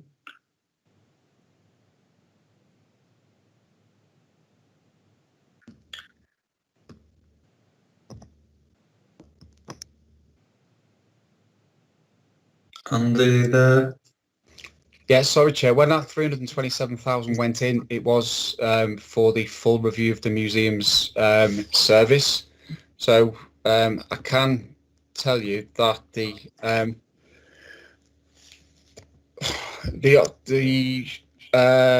saving just for the Williamson would be around about 212. Okay, I'm not being picky. It's just so the committee knows and P&R knows what the actual savings can be actualised. So yeah.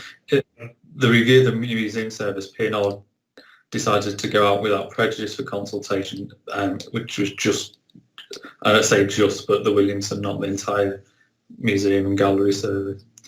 Okay, I'll go to comments and questions. So go on, Jerry, you've got your hand up first, Councillor Williams. Thanks, Tom. Yeah, I mean, again, you know, I'll say the same thing as I did before. I mean, just horrified at all these different figures that are being thrown about all over the place.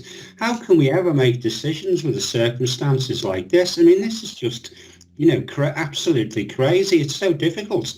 But can I say, as far as the Williamson is concerned, I mean, you know, the Williamson's the heartbeat of the culture and heritage activity, and the focal point as we maximise our tourism activity to increase revenue for the city region economy. But I mean, the irony of all this as well is we just spent a fortune on lighting for the Williamson last year to upgrade things, and here we are with this absolute jewel of our infrastructure, and it's under threat. And again, we've just been highlighting the importance of tourism heritage to the city region economy, which is the #1 earner for the city region economy. The Williamson is the hub of activities, and I'm just exasperated really. But what concerns me more than anything is just all these different figures that are being thrown about. That's what concerns me so much. Thank you. Thanks, Sam. Thanks, Jerry. Look, I completely understand it is a cultural significant importance. I agree with your comments there. I've got a few other questions to ask, but I'll bring other people in first. So we've got Councillor Paul Stuart and then Councillor Allan Brame. Thanks, Chair. My comment, maybe question, is with regards to generating some income around the museums and whether any consideration has been given to for the sale of any of the artwork that we might have that could be very valuable and be able to raise funds as a result to prevent any mothballing, which is a phrase that's in the report this time, and reduce any costs reduce costs, but also to income generate so that we can keep these places open. Thanks, Paul, for that question. Andy McCartan, getting all the questions tonight.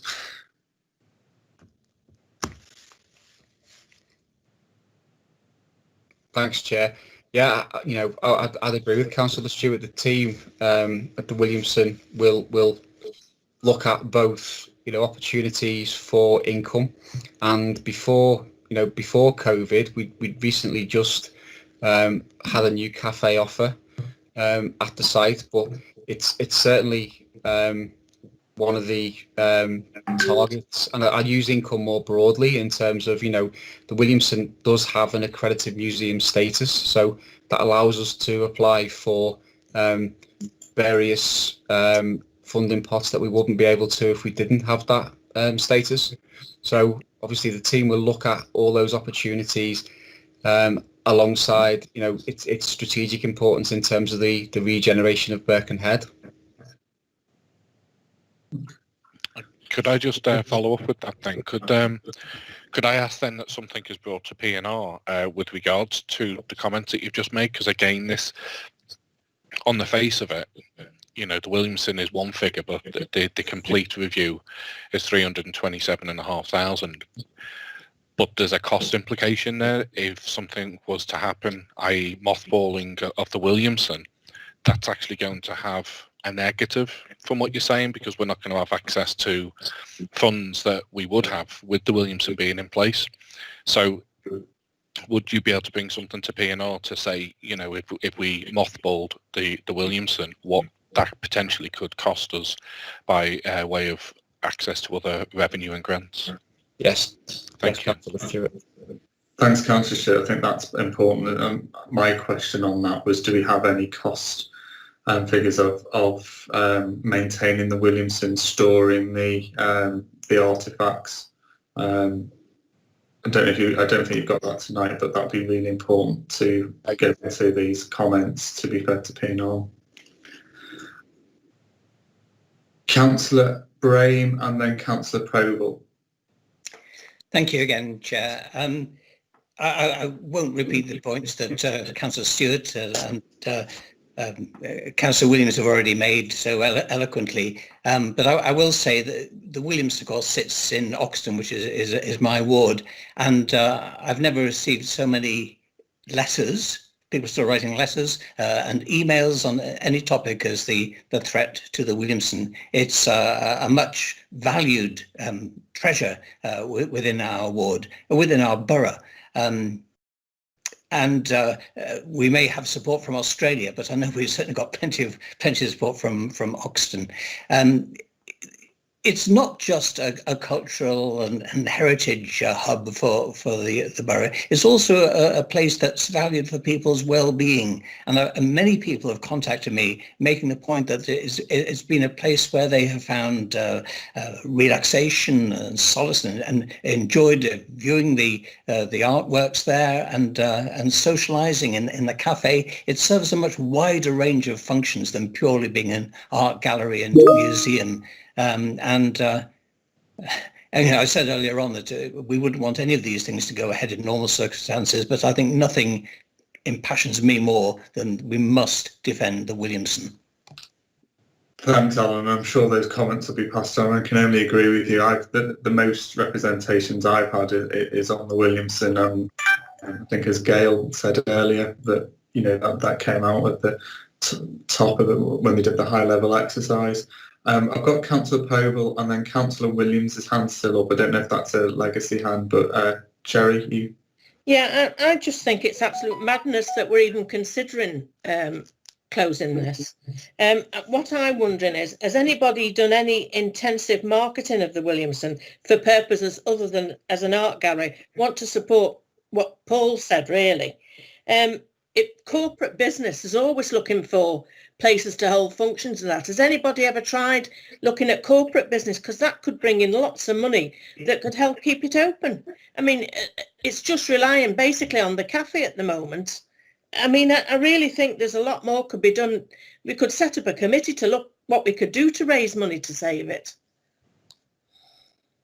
Thanks, Cherry. I think that's really important comments. I don't know, Andy, if you can answer that one.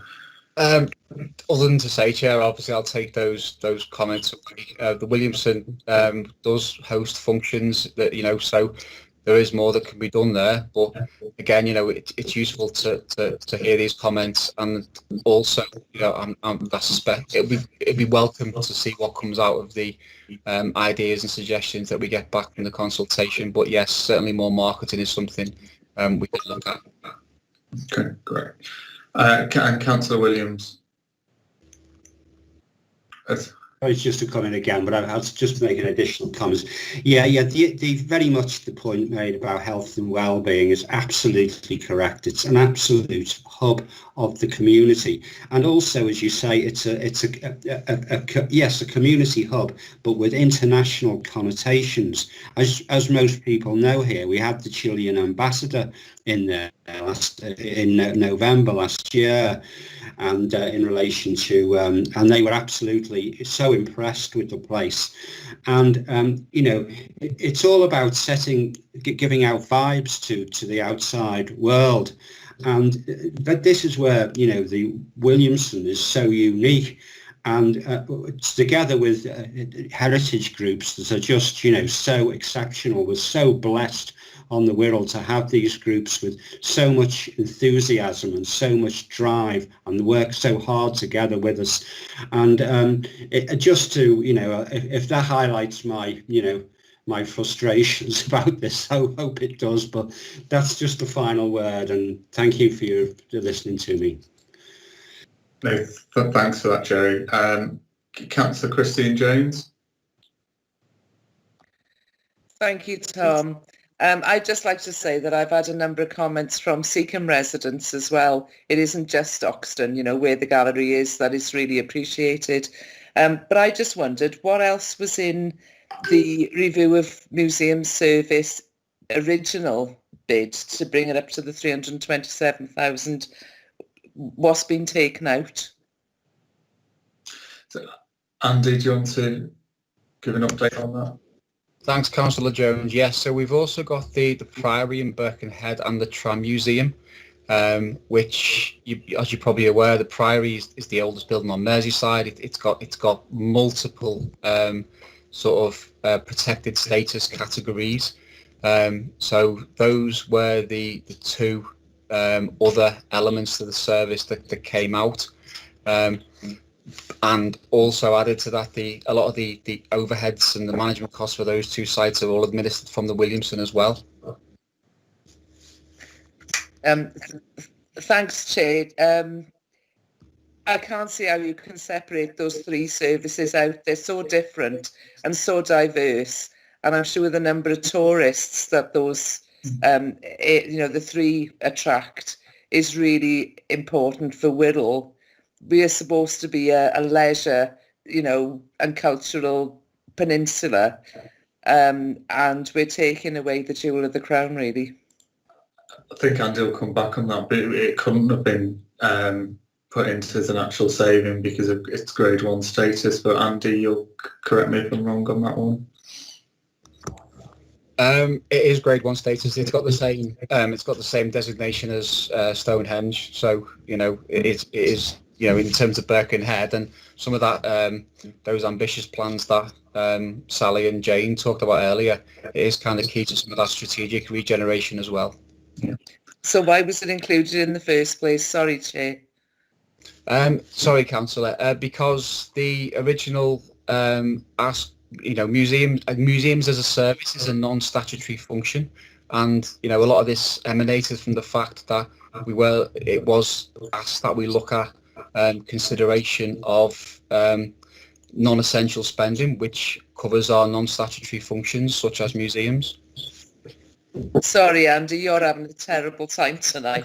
Thank you, Chair. Thanks, Councillor Jones. Okay, a lot more hands have gone up now. I see David Armstrong and sheriff officers want to come in, so I'll take David and the sheriff first, and then I'll come back to members. David. Thanks, Chair. I was hoping not to come in. I think Andy's doing a brilliant job answering these questions, particularly the relatively short time he's been responsible for this area. There's just a couple of points, really. I think we don't need to be convinced of the value of the Williamson or the value of swimming or the value of playing golf. We're having to do this for a very simple reason. I think it's a year ago next week that the famous coach arrived with the Wuhan evacuees and started our COVID journey. And we all thought it would be over in a month, and clearly it isn't over in a month. It's actually at its worst. This last weekend is the worst point we've been at, with over 300 people in hospital with COVID on Wirral. And the COVID has crippled our budget, as you know, and that's what this is all about. So you're right, I authorised the continued relamping of the Williams because we took the chance in those early weeks of COVID to do that. And similarly, we'd started work on the golf replenishment of buildings, and also rebuilding bunkers and drainage and things at Brackenwood, and we were doing what the council had asked us to do, and if this hadn't come along we'd be doing it. But what we haven't been able to do, as you know, is make the savings we hoped to make last year. We have lost substantial income even when we're going to be recompensed for some of it, and we've had a lot of additional cost. We've also had to redeploy people. So for example, people from leisure have found themselves over the last 12 months delivering food parcels, they've been delivering medicines, they've been delivering PPE to care homes at times and so on. We've had to take them away from what we hoped for them to do. So, and the real crucial thing is, as somebody who's lived through this process for many years, we're not only trying to make council savings, as you know, of 16.5 million, we're going to have to go to a government department and seek to borrow money to balance our books, and we've never done that before. And their stipulation was really clear. We had to show that we'd looked at every non-statutory service, and that's what we've done. And we're as concerned as you are about where we find ourselves. And some of the things, the discussion tonight's been really useful, but I wouldn't want anybody to think we're not, I've had lots of letters about the Williamson. Nobody's more sympathetic to the Williamson than I am. I spent years as a teacher. I've got two qualifications in art education. We don't need that. It's just how we get there. We've got this insurmountable fact that Share has to set a legal budget, and that's what we're trying to do. So we will gather the information that's needed, but we will come back around to this, and it isn't because we've targeted these things. It's because they're non-statutory, and that's where we had to start. Thank you. No, thanks for that, David. That was helpful. Chair, do you want to come in?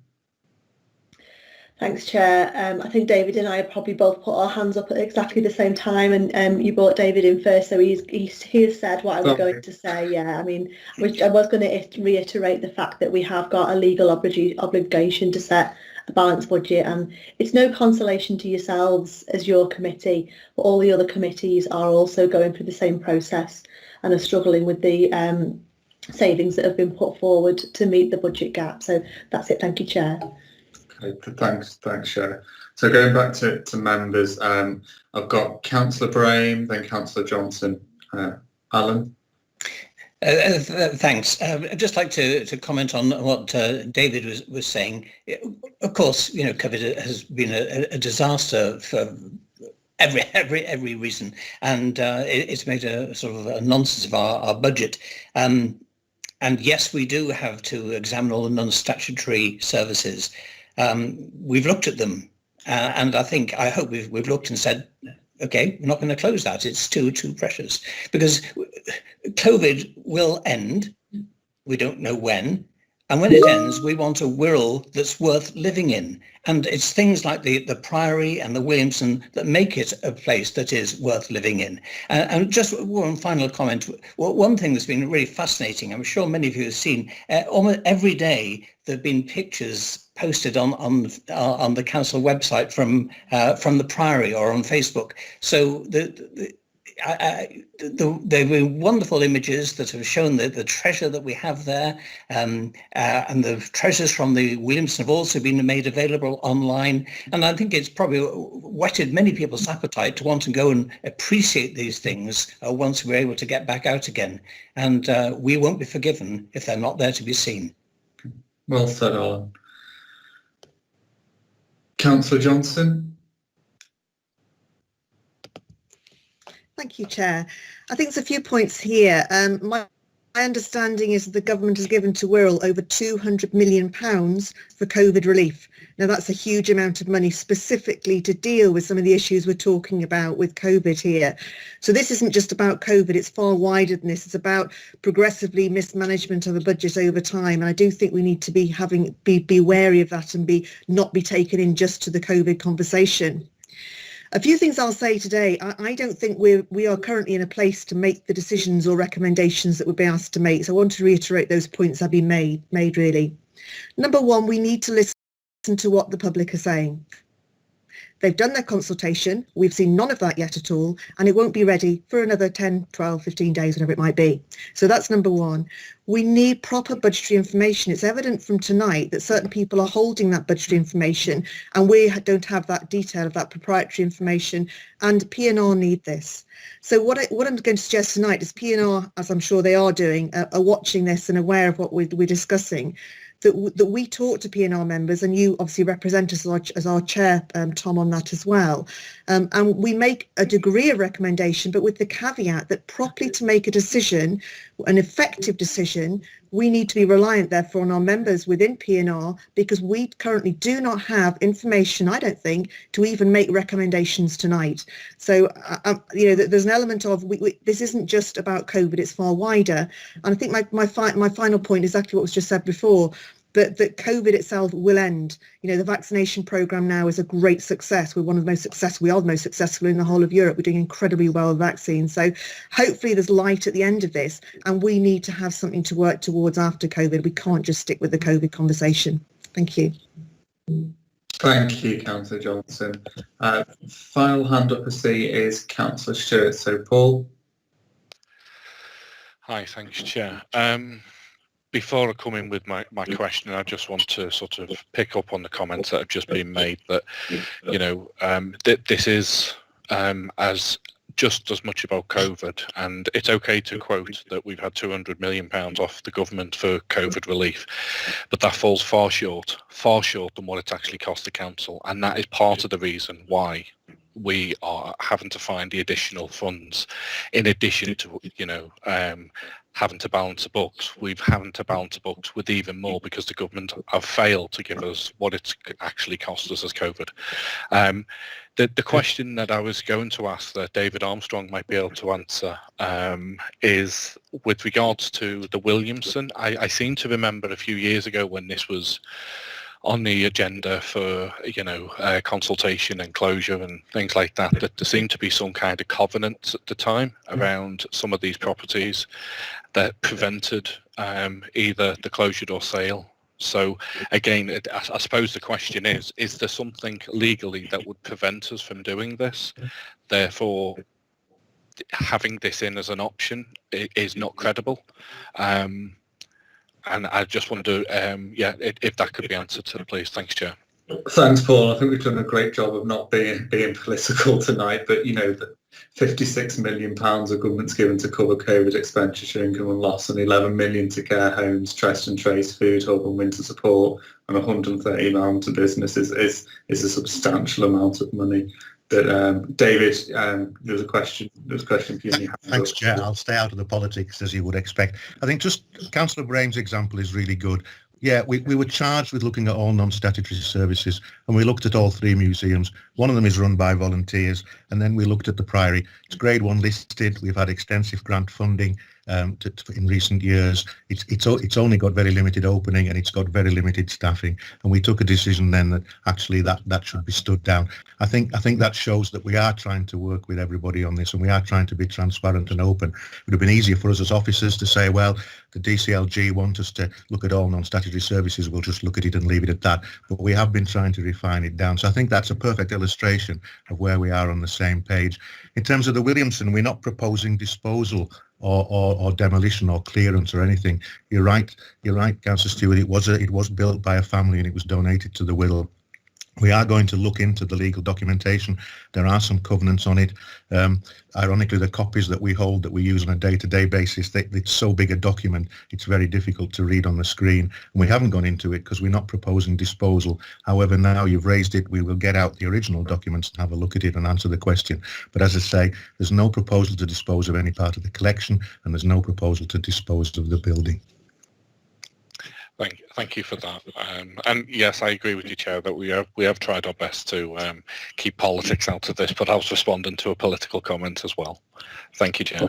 Okay, no, look, thanks for that. Look, thanks, David, for that. And I think I mentioned it earlier, it'd be useful to, have the costs of the maintenance of the building and the artefacts in there, because, 180,000, I think it was, won't be an actual saving there. So, P&R should be aware of that. I don't see any more hands up. I think everyone's had a good go at this. So I'm going to move on now. The only other comment really is the Roydon. Jerry does have a proposal that he wants to bring in at the end. So I'll bring that in at the end, Jerry. I just want to box off Roydon Park commercial development. Thanks, Tom. No problem. Okay. Now, this is something that was, why wouldn't we agree to look at the income generation in Roydon Park, and the committee agreed this in November. I just want some clarity here, because there's a bit of confusion whether this sits in environment or leisure. And I just thought, since it was a high road aerial park, it would be a leisure income generation. So I don't know if Mr. McCourt, you can give some clarity to this, where this actual income generation sits, and what budget headline it would sit. Forgive me, Chair, it's not something I've looked into, so I'd bow to my finance and service colleagues who know more. Okay. Nikki or Cher, do you want to share? Thanks, Chair. Yeah, I would say that the income generation for this would come into the parks, into actual Roydon Park. So I would say, as a result of that, it would be park, so it would come under wherever park sits, whichever the committee that is, whether it's this committee or that committee. And that, unfortunately, I don't know the answer to that. Nikki might be able to help me with that one. I think it's this committee. But I mean, it is a leisure service, so why wouldn't it come into leisure? I mean, do other parks have income generation? I don't think they do, Chair, actually. From my knowledge, I'm not sure if they do. But what we could do is, obviously, we'll take it away, make some inquiries, just have a look and confirm that back to you, just so that we're 100% certain. Yeah, it'd be helpful to take this maybe offline and have a discussion over it, but just wanted to flag that. Okay, so look, members, thanks all for your comments. I'm going to bring Jerry in now, because he wanted to make a suggestion. I'll bring others in after that as well. Yeah, thanks, Tom. Thanks for that. This is an alternative suggestion from point of view of raising monies for in relation to culture and leisure. And it's an issue that I mentioned at the first committee. And I'll just read out the points here. At the start of business for our new committee, I highlighted the issue of the importance of reopening the council camping motorhome site at Thurston with all the appropriate infrastructure in place. One warden could run operations when there is a shortage of these sites on Wirral, which has had an exceptional tourist footfall. I'm surprised that officers who are in the process of discussing seismic cuts to the council infrastructure have not put this forward already. I've spoke to several officers recently who totally agree, bearing in mind the future and tourism trends as we come out of COVID, that people will be more and more taking holidays in the UK. Wirral is a key destination with a thriving cafe nearby and many along the Wirral Way. Caravan sites receiving high patronage throughout the year. The static caravan sites have a waiting list to go on, with the nearness to the Wirral seaside areas, beauty spots, and even cycle rides to the Welsh border. I've just got two paragraphs to go, and then I'm finished. Jerry, no, it's not about that. There's a workshop to discuss this very issue on Monday that you've been invited to, and it's been on the work programme. And there's a potential income generation there of £400,000. It just needs to be worked through and boxed off, which would be really good news if we could realise that figure, because it means that we can offset some of the savings elsewhere. So I'm just confused. But Tom, this issue isn't there, is it? No, because there's a lot of income generation that neighbourhoods has that aren't there. So it's something this committee is actually actively considering at the moment. The two paragraphs are relevant to in relation to the point I'm trying to make here, and then I will ask the officers to. For this to go to I want a firm reassurance from the officers. This will be taken into consideration at P&R. Absolutely, it should be, because there's a potential income there of 400,000. I really would like to read out those last two paragraphs because I think they're highly important. Jerry, does it add anything to the debate? No, but does it add anything? I'm just conscious of time. Of course it does. Obviously, it makes the point that I want to make. Go on, Jerry, but just...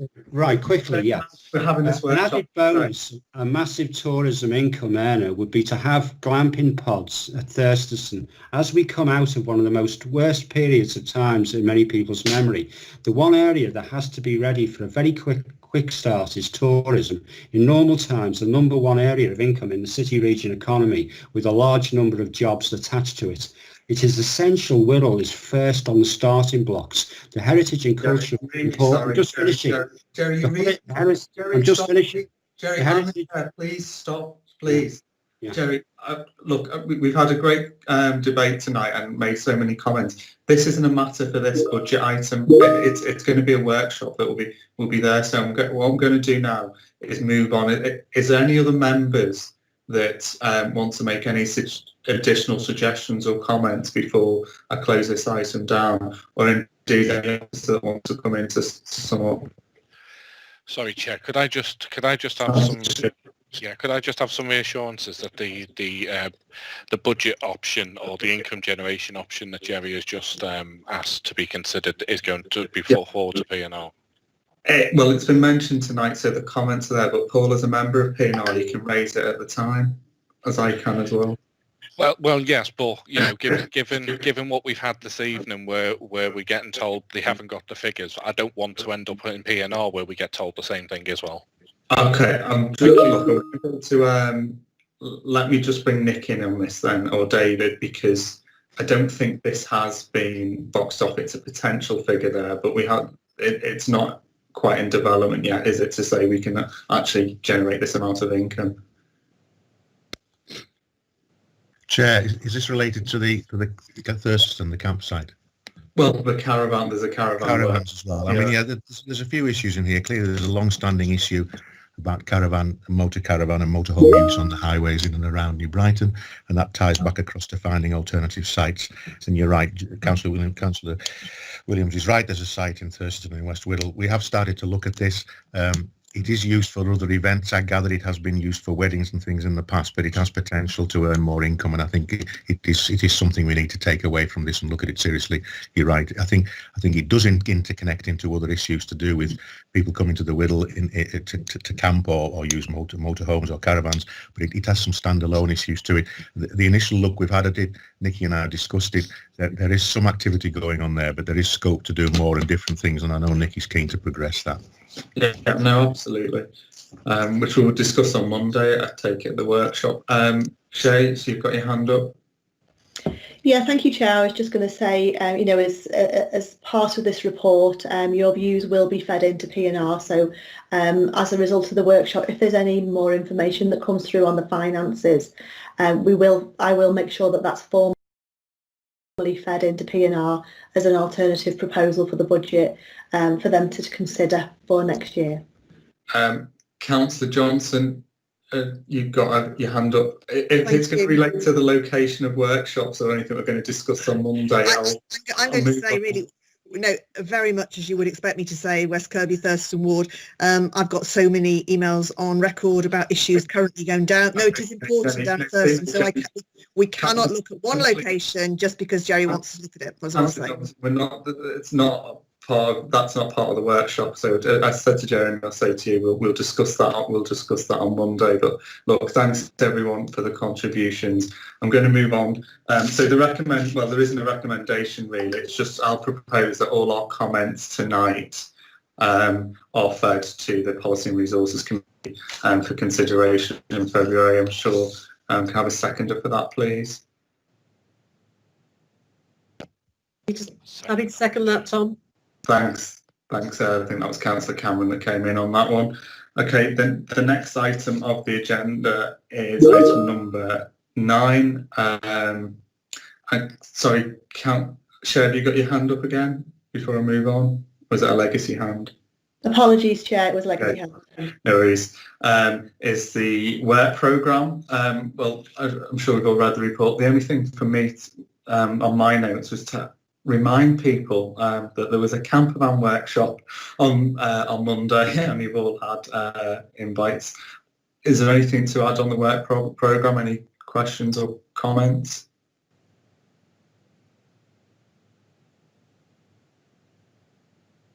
No. Okay, well look, that's the end of the meeting.